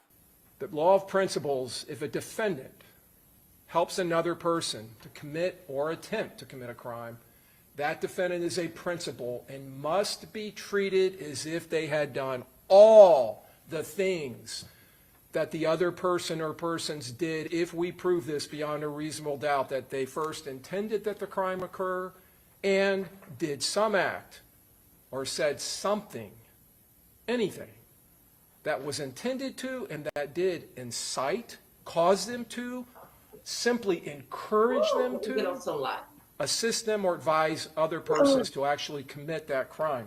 Prosecutors are specifically alleging that not only did Alicia help with the surveillance of Julio Fulio, but they say she also acted as a cover with her boyfriend. According to them, Alicia and Isaiah Chance would arrive at a location that Julio Fulio was at, and then they both would get out of the car and walk around, which allowed them to kind of blend in with everyone else who was around, versus if Isaiah Chance was walking around by himself, which could have been seen as more suspicious. She acted as camouflage.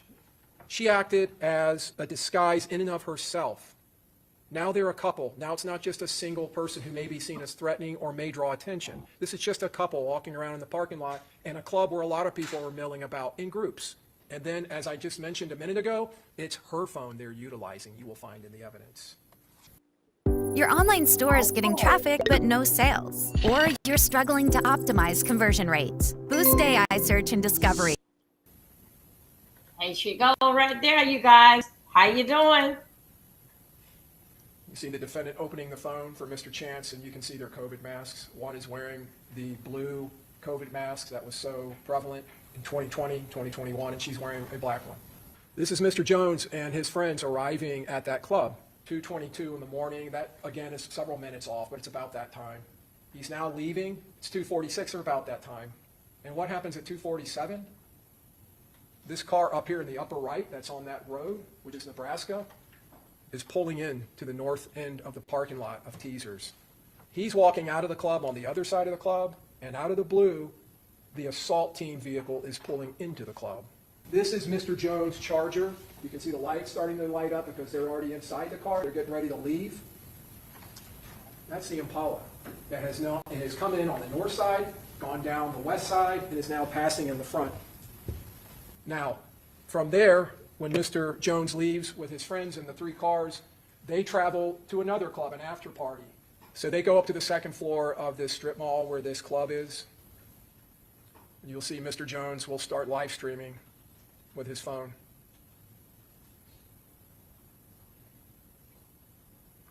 Again, advertising his location. And now, in the top of the screen, the hooded individual, the defendant, and Mr. Chance conducting more surveillance. Walking as a couple, so they're not threatening, they don't stand out. And now they walk back again past the club. Mr. Jones and his friends leaving.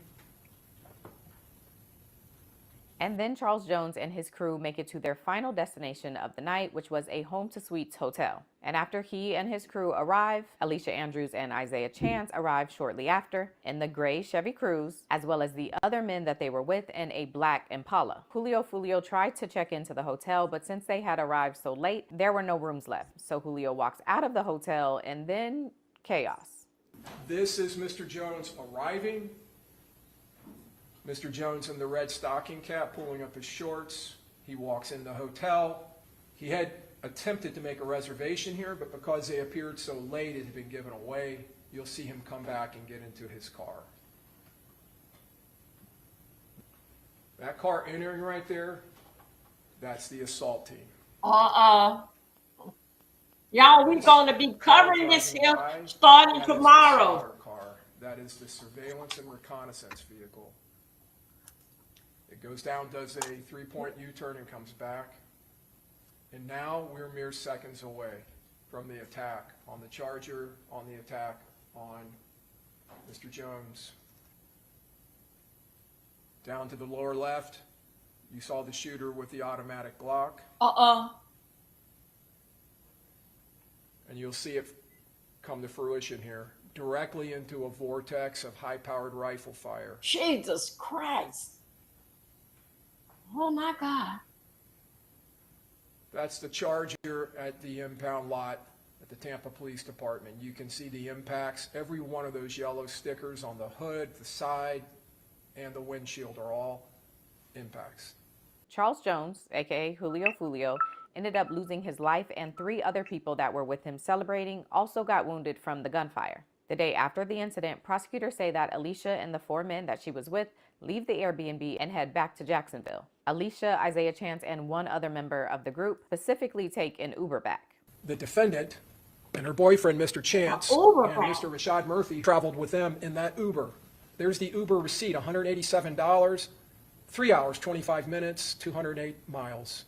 The Uber driver in this case will testify to you that he picked up 3 people at an Airbnb in Tampa and dropped them off at Sean Gaithwright's house in Jacksonville.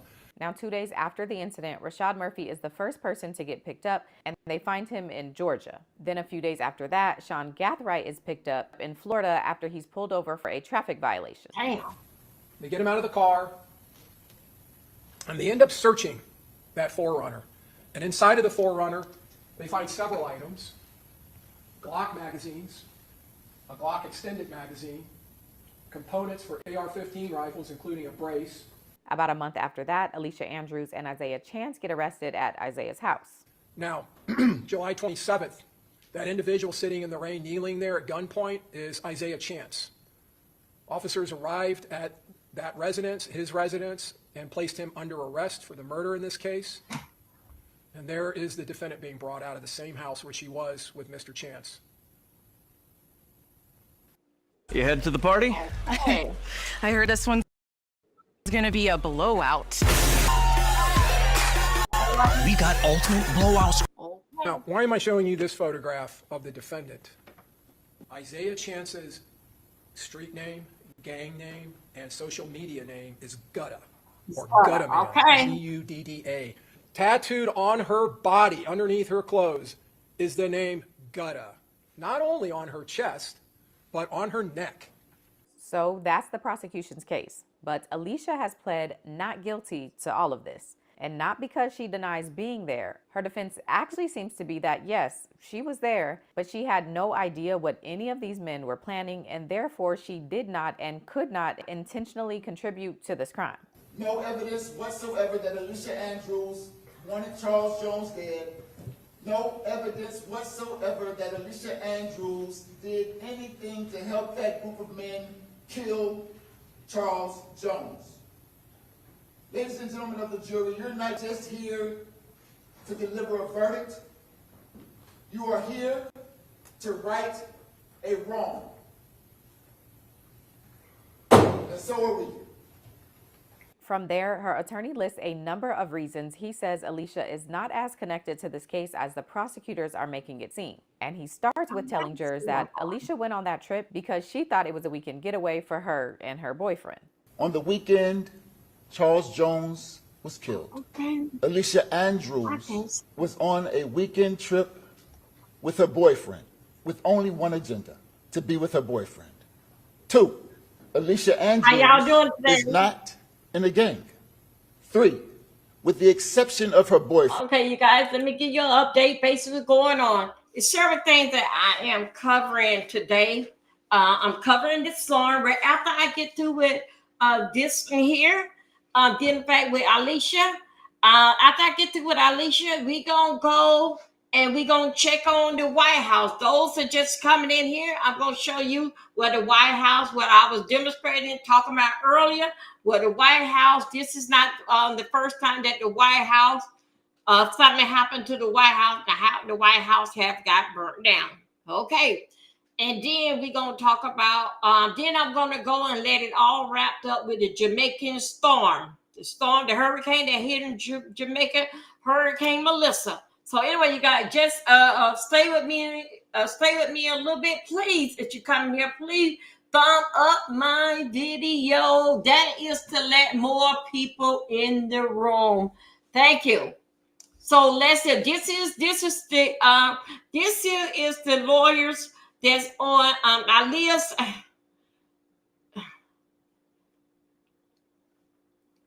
It's on her side. These are the ones that defended her. So anyway, we're gonna see exactly what they say. But once you see this here lawyer group, not only that they all look mighty young, but they all look like that they would date her or something. But that put on my mind. Hold on a second, you guys. Hold on a second.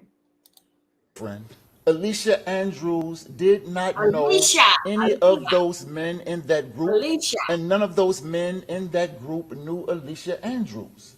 4, Alicia Andrews is not a part of the drill rap culture. Okay, now back up. Nor the drill rap scene. Okay, let's go this here. 5, no, Alicia she may not be. did not have That any is a group physical of a lot of evidence guys. on Okay, any weapon may not be displayed by the state. You would not find he knew that no DNA, firearms fingerprints, in the car.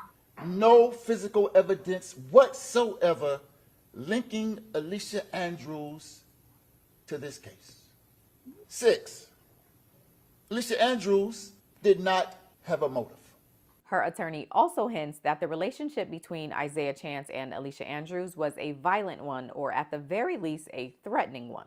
Alicia Andrews learns that not only is Isaiah Chance more than not nice, sometimes he could be threatening, controlling. Sometimes she'd have to suffer serious consequences if she upset him. She learned that in the most serious ways. Okay, so that's just some of what Alicia's attorney laid out in the opening statements. Basically, she thought she was going on a trip with her boyfriend, and she had no idea that her boyfriend was involved in or planning to take Julio's life. And while you might be skeptical of that defense, some of the first witnesses of this trial had similar things. Hold on a second. Then in fact, with what her attorney is saying, she did know that her boyfriend was in with those guys because that boyfriend beat her ass. So she know that the boyfriend got a job. She knew what they was bringing and what she knew they supposed to go and do some kind of shootout. She didn't expect for them that even they ain't expect. Well, yeah, they probably had on their mind that they was going to take his life. Because you remember they were doing that back and forth, pissing on one another grave and all that, and making sons on each other grave. Okay, so Julio was the head of the gang over there in Jacksonville. He was the face of it. He was the number one. That was his gang. But the other crew, you remember, they had already had them a couple, well, I think about 2 of them had already had them die. So they were doing it back and forth. And another guy made a video, which that it was like 48 hours after the shooting. So they knew that the boy was dead. But with her, she knew. Only thing that I can say at this point here, until I hear more tomorrow, that she did not plan at first to go. She was going along for the ride because that a last minute trip is like what I did 15 minutes before the church left. Did not pay for it, did not pay in advance. No, I drove my car. I just took the kids to the doctor, and then I just called my husband and say, pick the kids up from the babysitter, and I'm gonna go to the church revival. Okay. That is did in fact with planning 2 days. When the guy first put out and said how he gonna celebrate his birthday, no, I don't think so. That was basic in the plan that she decided then. But 2 days before, it was not no last minute thing. But okay, you got to get in the Airbnb. We want to be there for the party or whatever that they going over there for. So with that, you will hear did in fact tomorrow when I started giving you more to bring everybody up to speed, because we were doing the open statement. Bring everybody up to speed exactly what's going on. You will hear that how they cut her out to be such a good young lady, but still yet you're on probation. You ain't supposed to leave. Okay? But you're on probation, and you didn't supposed to be around with nobody that got weapons and all this other stuff.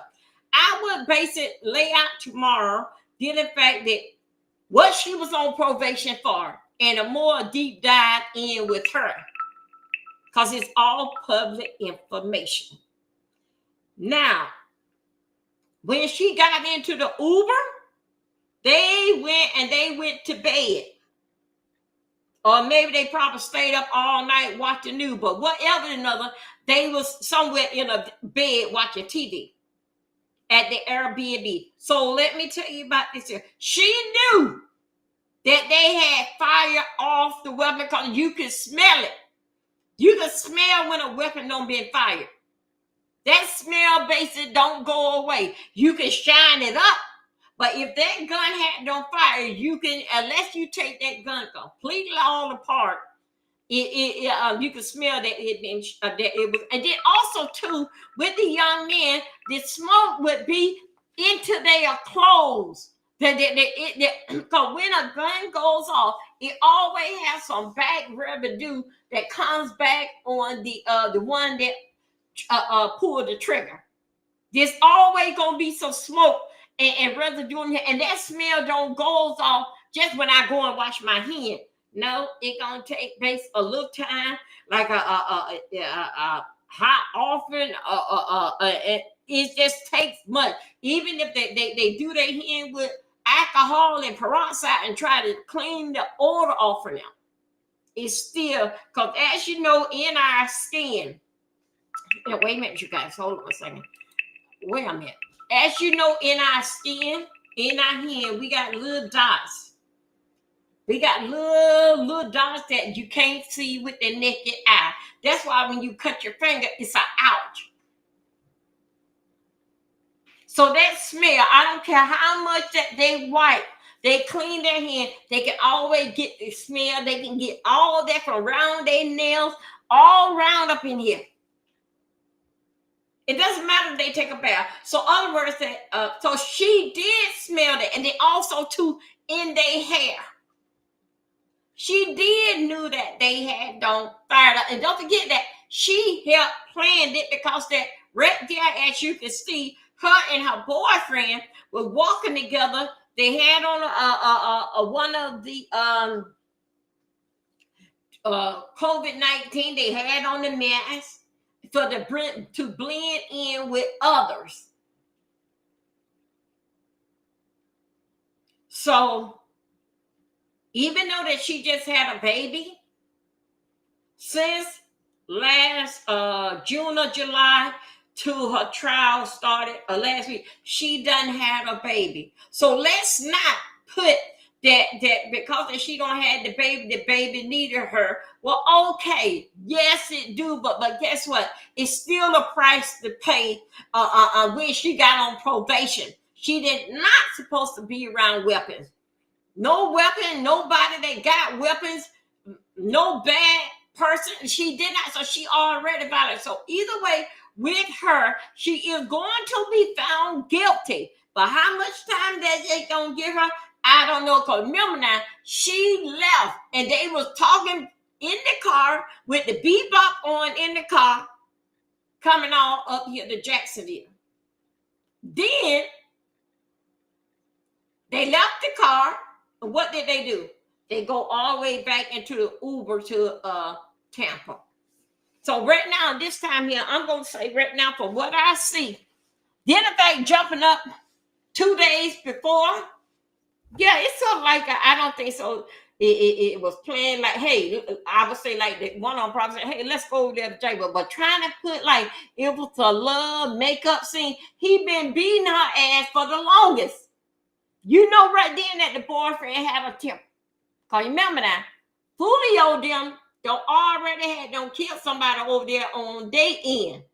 So they gonna want to get back. And so how much could they do? Because you remember the Julio them did an Airbnb, and the folks seen a lot of people come into the house. They called the police and they told the police, get them people out of there. They don't want them to be in the house and they having a party.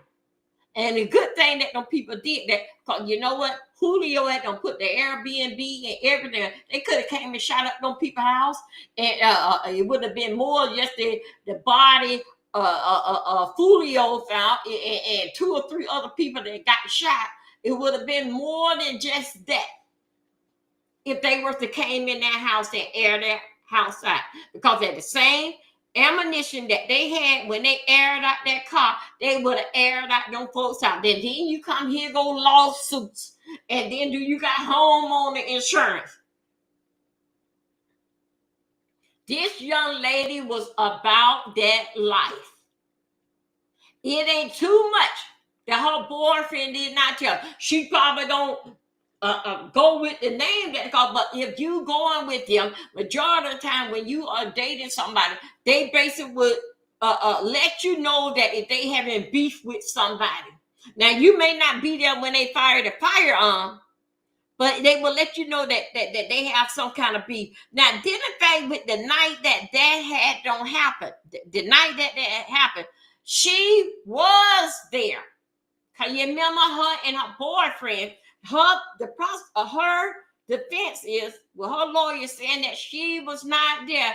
Yes, hell, she was. She was there because she was walking with her boyfriend in the parking lot, and we're trying to blame them over. Yes, she was there. She was there when all the firearms and everything went off. She was there. And then, in fact, with her boyfriend, with her sitting beside her boyfriend, that smell and that residue and that smoke, that will come on her hair.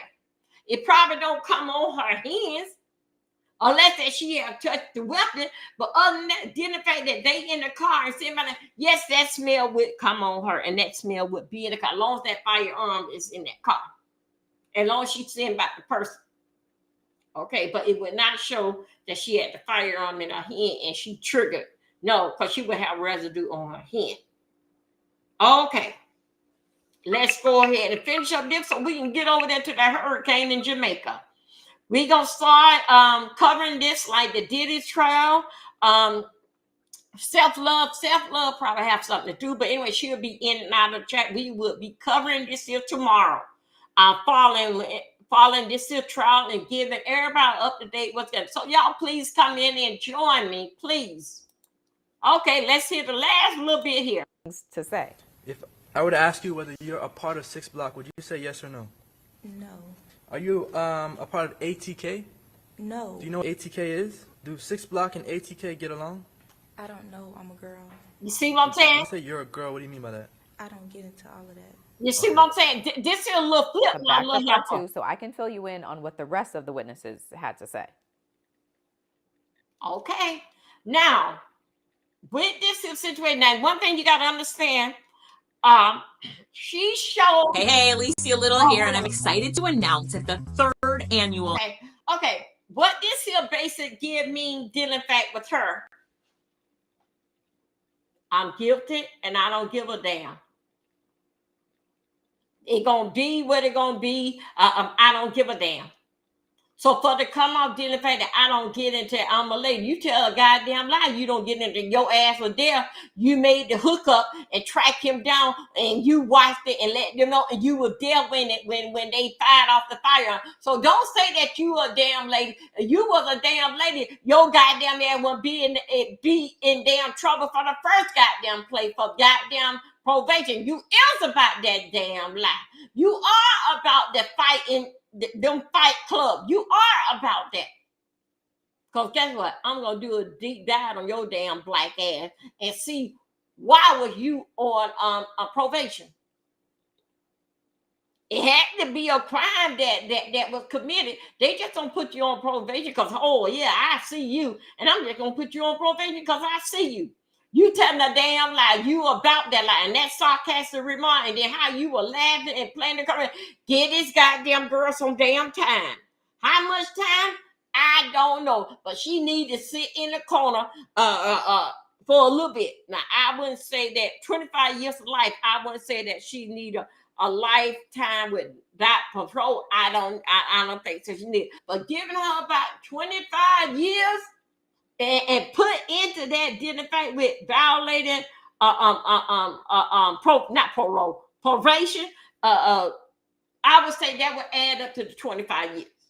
But she would come up doing with good behavior. She may come up at 20 years or 20 years, but do not let that damn goon, that damn girl, don't let that damn little goddamn little gang banger little hoe. Hell no, stay your ass up in there.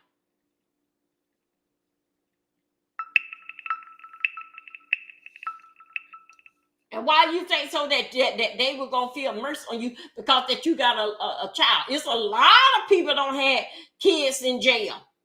A lot of people. And then the parents have to come and get the baby in 24 hours. I can't understand how could you find a way to screw with all this on your damn head, going to trial, and they trying to put the blame on you and all this here. I don't know what time that you had to relax your mind. I want to lay down here because guess what? You don't have no conscience and you don't give a damn because you about that damn life.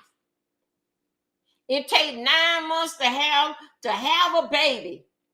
In that 9 months, you have 4 more other months that you didn't give a damn. Because you thought so getting pregnant, they're going to give a little leniency for you to raise your child. Not like hell. How could you raise your child when you cannot obey the damn rules of the damn law? You're about that life. You're about that fighting that shit.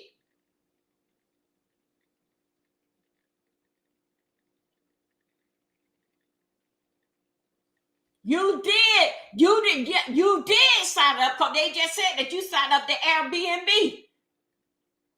You know what this shit was about to go down. They're going to go and take care of him. If you knew that, I don't think they wanted to kill him, but I don't think so that they had in their mind, what they going to give me 25 years? And then they get in there, what, Roscoe and all the rest of them in there? Knowing that when you get back there, Florida is very, very tough on when you take somebody's life and when you don't SA some person. You honor the Florida rules. You should have read the damn rule book if I were to get caught. Not decide what your probation officer said. Don't be around with nobody got no weapon. Don't be fighting. You got to get a job. And you got to work. You got to put in community hours. No, you took your ass, sneaked out of town. That ain't the first time that your ass did it. But this time your ass got into some damn trouble. Majority of people that's on probation and they sneak out of town, do some stuff like this, usually they wind up dead.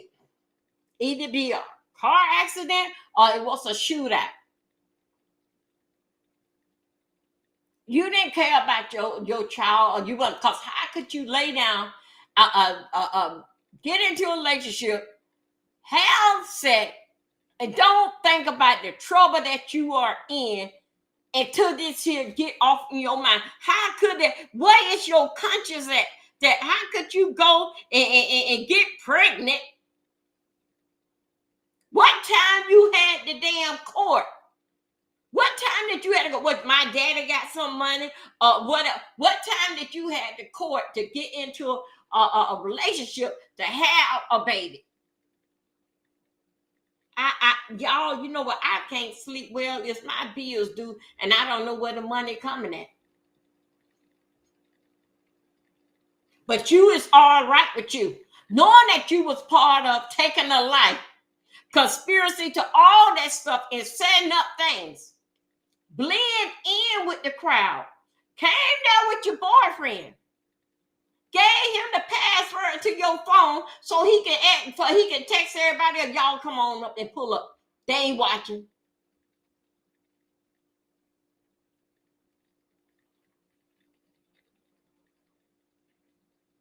So you not innocent. Florida law, when they saying that about you, that description fit you.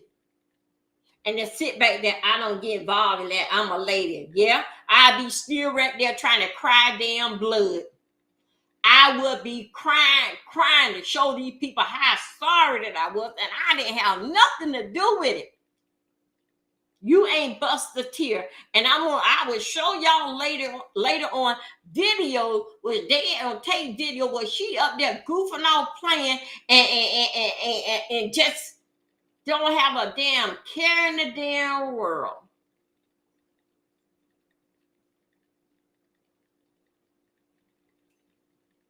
Wow. Well, I tell you what, let me tell you something, honey. If they send you over there to what is Lord prison, that's the biggest prison in Florida for dealing back with women. Baby, you got another thing. You want to fight so damn bad, it will be women's keep up more damn shit and then damn a little bit. I never been down that road, and I ain't planning on to go down that road, and I'm not gonna go down that road because I know I rather see better she run than better than she lay. You was all for that damn bullshit. You sided up. You was there because that you didn't have the a firearm in your hand. You played 100% in the damn thing. Then you gonna go for a damn month like it ain't nothing didn't happen. How y'all doing today? Welcome everybody. Welcome. We are doing a recap of what we're gonna be looking forward to doing next week. Right now, this time here, we're gonna turn over to Jamaica. Let's go and track down this here storm, this here hurricane over in Jamaica. Okay, y'all, let's go. Okay.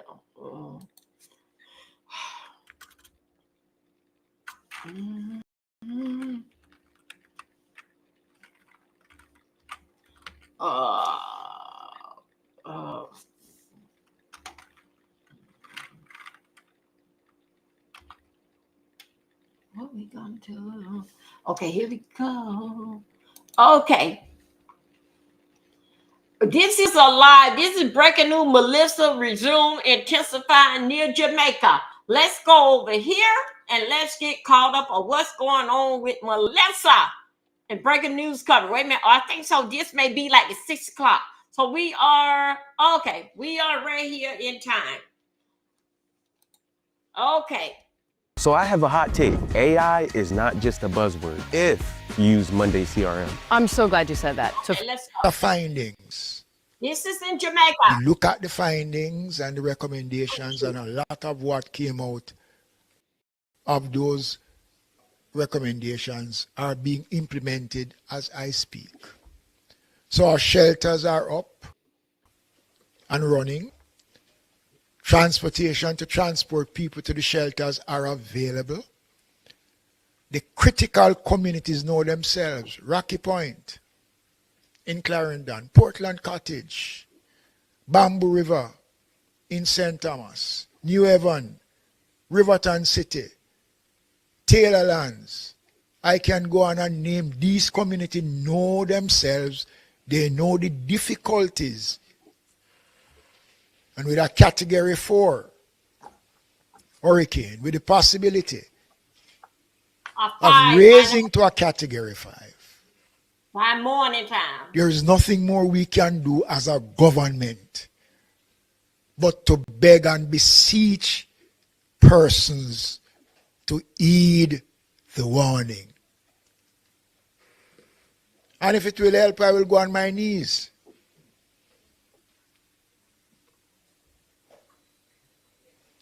It is a collective response of all of us as Jamaicans. Okay, let me get y'all back here dealing back with Jamaica. Then we just went over there a year ago, and they still ain't get out cause that daylight hand out. And it's always when the summer of the government, where the government at? Oh my God, Lord, what happened? Oh, Heavenly Soul Father. This is what they do. They love to play that, and also too, what is going on? A lot of them play that game like how back in the time when they shipped so many from Jamaica, when Wild Gilbert came, they shipped them to the U.S. A lot of them made it here from Gilbert. Y'all just went over this here shit a year ago. But I bet nobody ain't getting no damn insurance covered. Because you always expect no damn handout.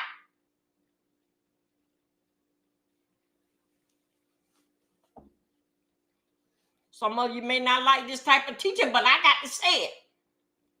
And I said the same thing damn last year. Is I'm angry with you? Yes, I am. And you're always somebody's goddamn fault. With the Jamaican government and the politics and that. But then what is your goddamn part? Always blaming somebody. Always got the hand out. Always it's God, Lord of mercy, but it's the second dangerous country. That little old damn Jamaica is the second dangerous country in the world.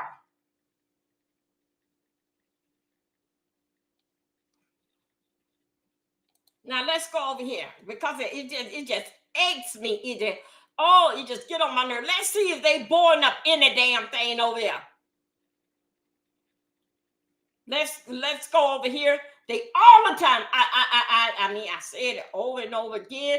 Y'all, let's go over here. Let's look and see what the hell they don't. What they're not doing. AirCall's phone and communication platform gives your business space to grow.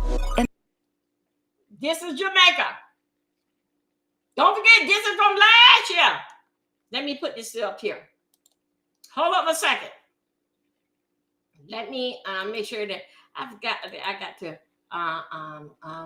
Let me see where y'all at. Here we go.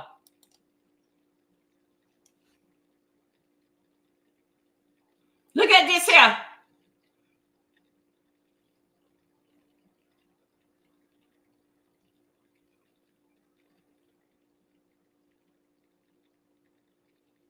Okay, that screen there, it basically showing that over again. We're gonna move on.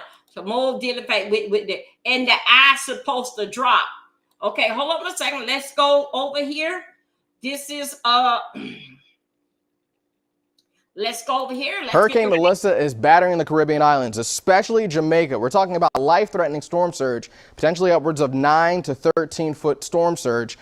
Up to 40 inches of rain through portions of Jamaica, damaging wind gusts. Then we're looking at hurricane force winds as this storm makes landfall as early as Tuesday morning. So where is Hurricane Melissa currently? Just south of Jamaica. Those outer rain bands already starting to lift their way north. You can see the eye of this hurricane to our south as well, to Jamaica's south. Sustained winds of 145 miles per hour. This is a major Category 4 hurricane, and it's not done strengthening. It's going through a rapid intensification process. strengthening to a major Category 5 hurricane as early as tomorrow before making landfall early Tuesday morning. Shortly after that, another landfall in Cuba and then heading its way toward Bermuda, staying out to sea for the continental United States. We are talking about devastating impacts for Jamaica itself. We may be looking at the strongest hurricane to ever make landfall in Jamaica's history. 40 inches of rain is something that we'll be watching, and make sure to check back for more updates. Now you can tell he's a kid. It was Wild Gilbert, 1988. Let's go. Be back on you.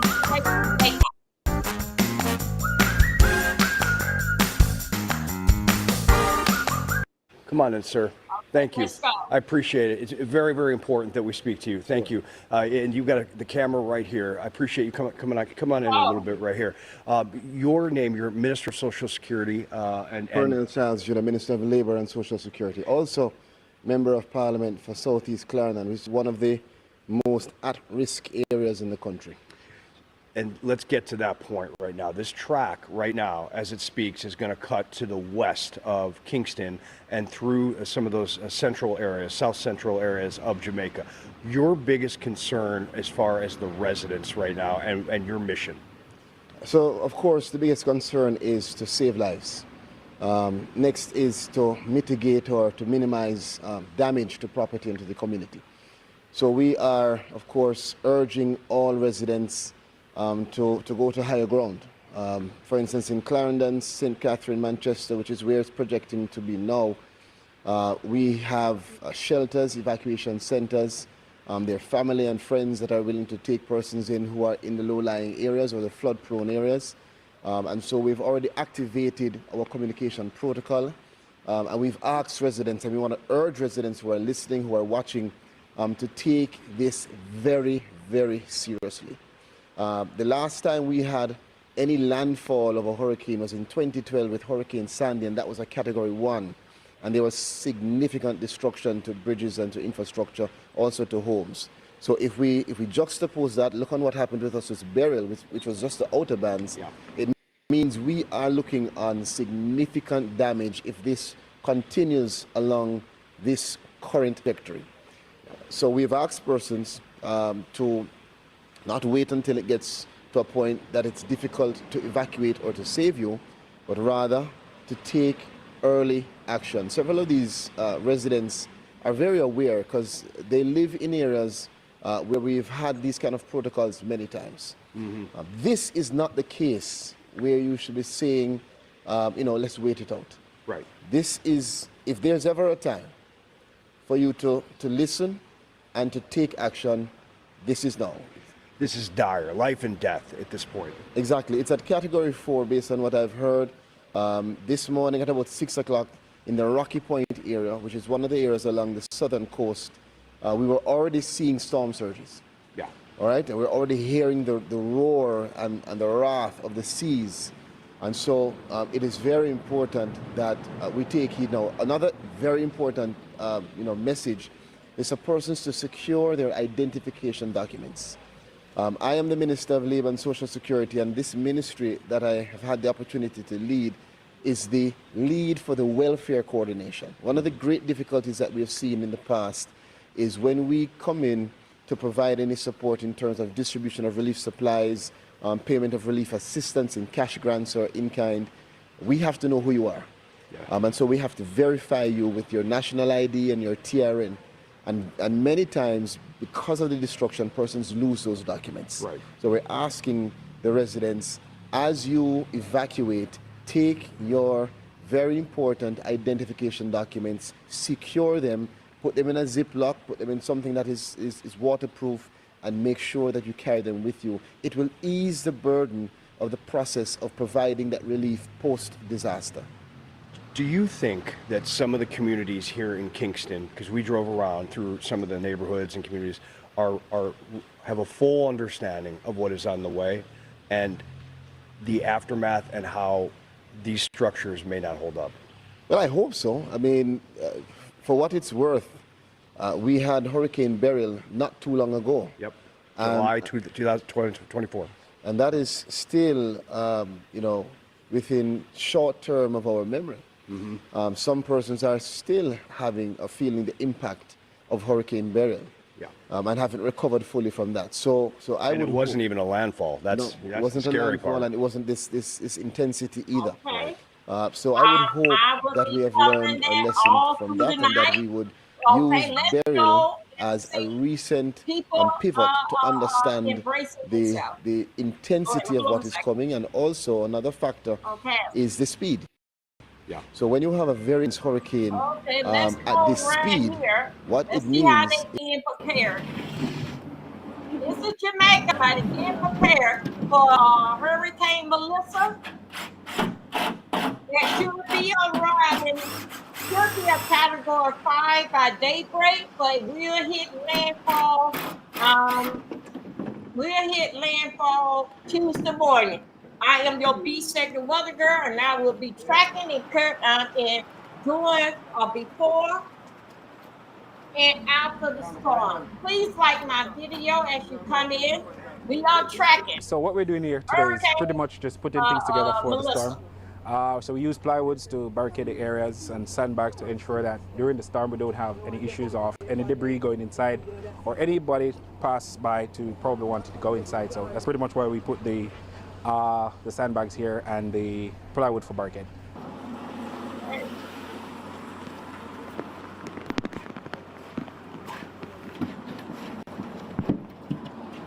Okay, let me see what else. Well, we're not so sure. This one is slow, and so we are trying to move as well as with the speed as how it is going as well. Okay. Last year it just came. We anticipated it faster. This one is taking a few days, so the fact that it's delayed, we're here to just move forward.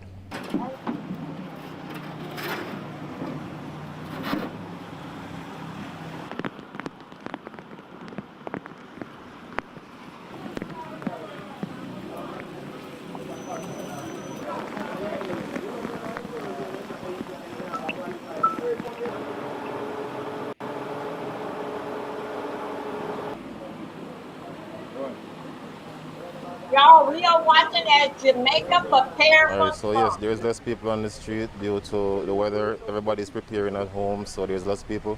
But we still have to be out here for the one and few people that are going to pass through and need something to eat just the same. Okay.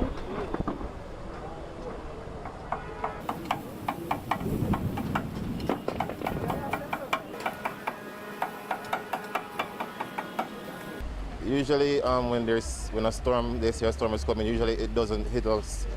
We don't get the full impact. So, me personally, I've never witnessed a hurricane that has damaged Jamaica. So I'm not sure if I'm scared because I don't know what to expect. Okay, you must be new. Okay.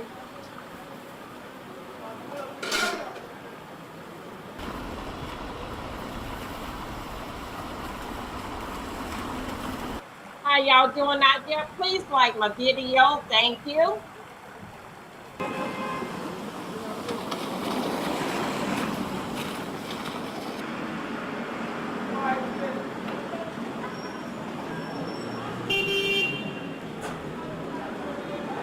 Come through, everybody. Thank you. Well, I already do my shopping. So now I'm just here to get some gas. And I was trying to see if I can get a generator because last year, after that hurricane, we did have, 3 weeks out of light. So I was trying to get a generator.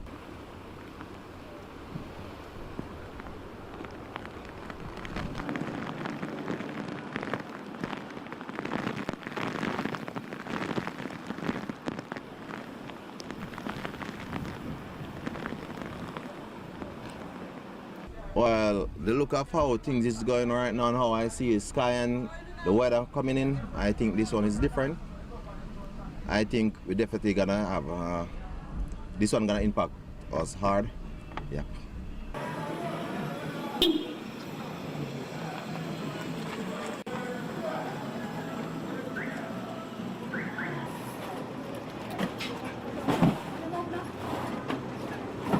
Hey, what is your name?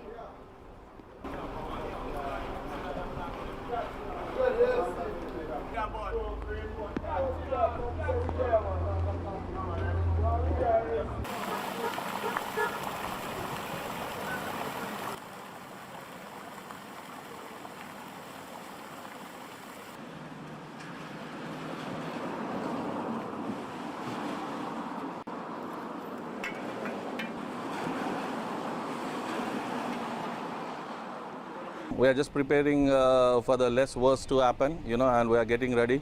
And because since it's a supermarket, we open for public for necessity commodities. And hopefully the Melissa will give the less damage and the God bless us, and we are just praying for the less worse to happen.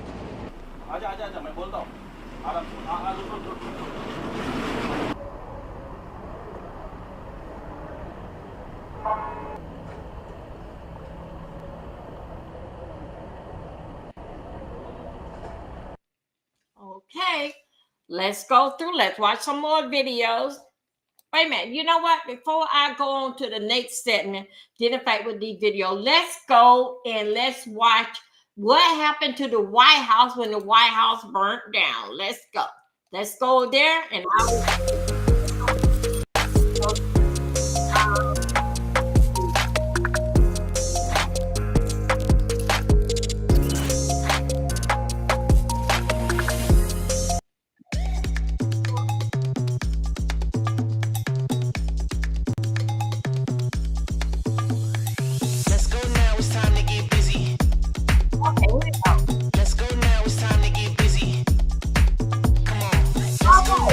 let's go here. This is another situation that I listed a whole lot under this video. This is another one that I was talking to you about, that when the White House had burned down. Okay, let's go here. And then I'm going to take you where they start building back the White House and what president and First Lady who was in the house and who started building on and adding on addition to the White House.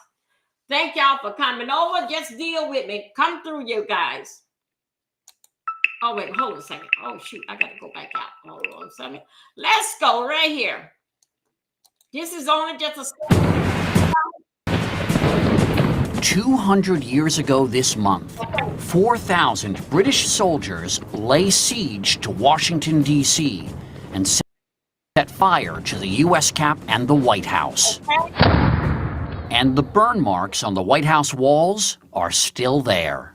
We now have evidence of the char marks, the scorching that would have happened when flames were drawn out through open windows and doors and licked up around the tops of the stone.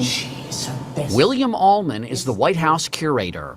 Is this the best evidence of the one-time enemy forces were in our nation's capital? As far as I know. The burning of Washington was the darkest moment for the United States and President James Madison in the War of 1812, a sort of second war of American independence.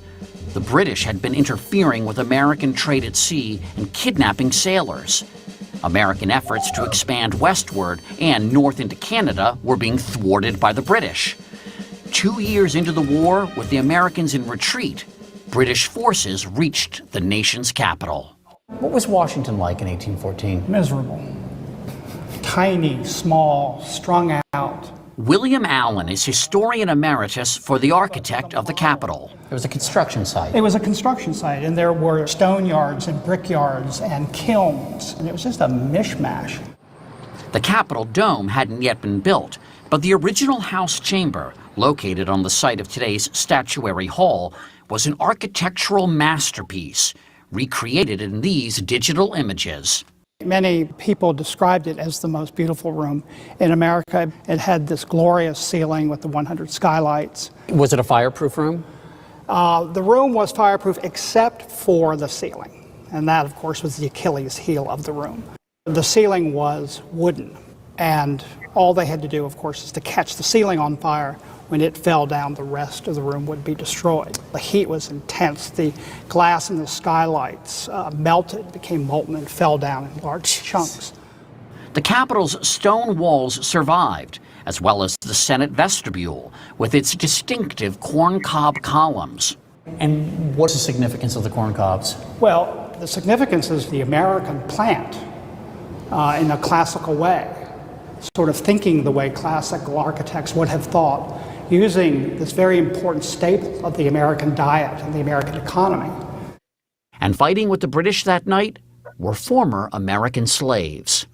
You know, the British brilliantly exposed a real weak side in American society, and that was slavery and our dependence on slaves. And historian Steve Vogel is author of a blow-by-blow account of Washington's capture. And they offered freedom to slaves in this region, in the Chesapeake. Said, you know, come over to our side. You know, we promise you freedom, and if you want to, by the way, you can fight against your former masters. Moving from the capital, British Navy Rear Admiral George Cockburn, Army Major General Robert Ross, and 150 redcoats marched to the White House. So the British came right through here? Right through here. Not these steps, but this wall, this door. Again, White House curator Bill Ullman.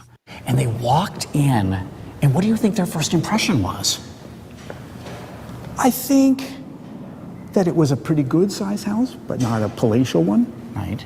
No Buckingham Palace. No Buckingham Palace, no Versailles. That it was, you know, reasonably well decorated. The biggest surprise? A dinner set for 40. So the British feasted in the White House dining room before burning the mansion down.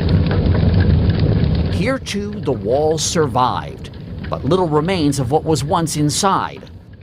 What does is an American icon. This is the East Room, the largest room in the house. This is the room where Teddy Roosevelt's kids used to roller skate, right? Yes, on a floor that looks much like this one. And this is the room where Susan Ford had her senior prom, right? That's right. So, more importantly, this is the room with...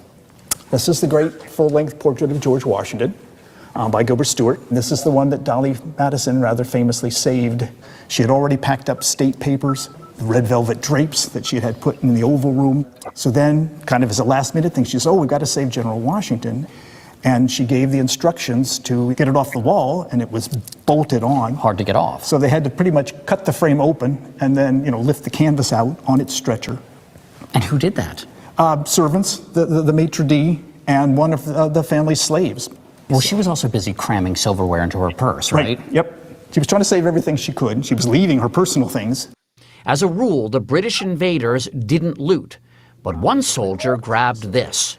And this is believed to be Madison's personal little traveling medicine chest that was taken from the White House by one of the British troops, later passed to a member of one of the naval forces, and then descended in his family until it was given to Franklin Roosevelt in 1939. Given back. Given back. And we're whispering right now because the current president is being interviewed right under us. Correct. Okay.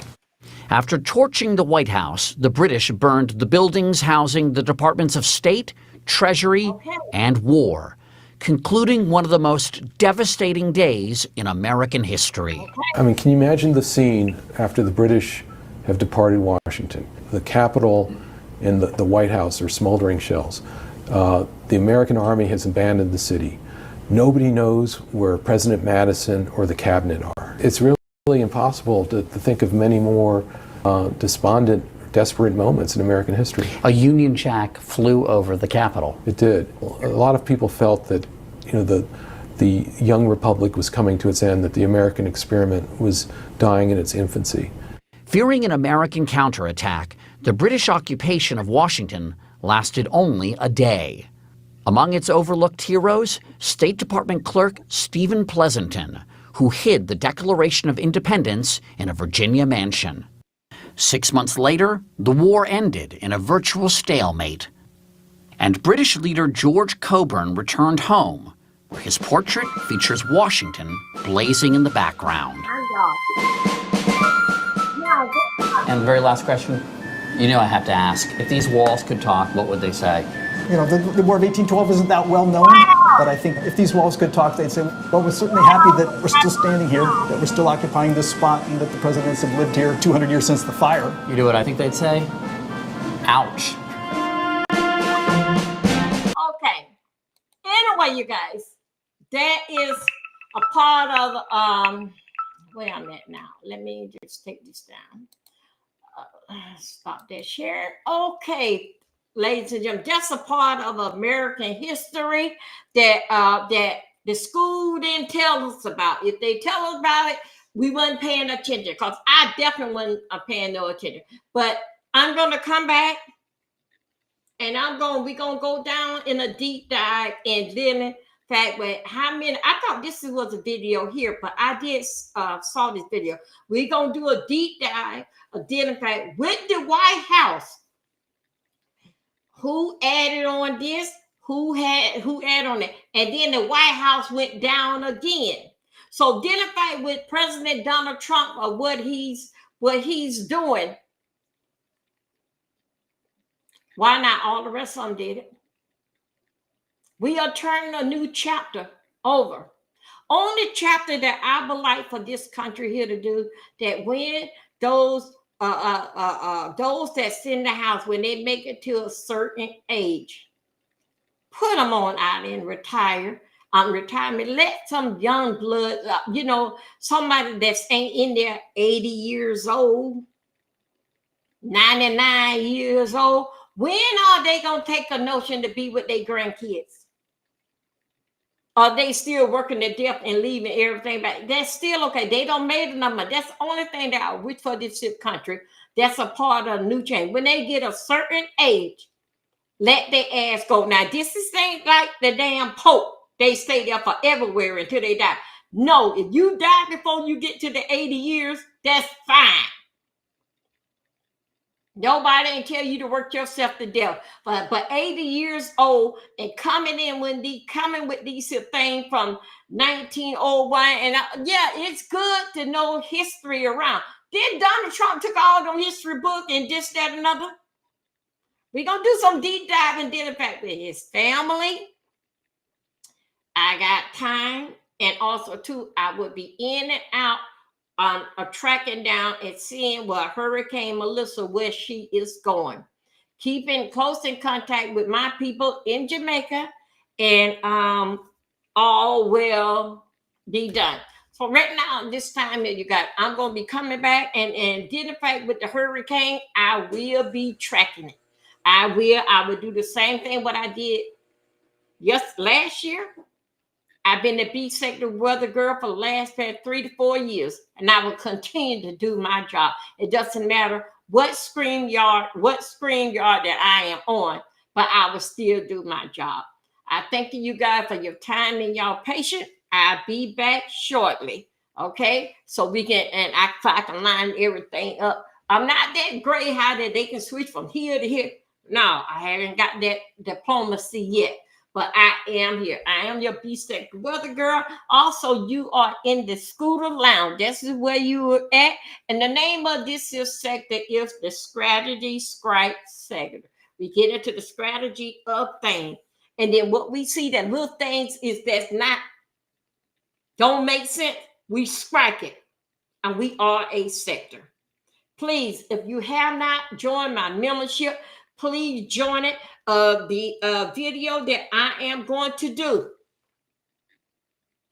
identify with the Trump, that there is going to go, that basis is going to go on members only. What I do when I come back and do the casino, that is going to go on members only. All that what I say is allegedly. This is my thoughts and my belief.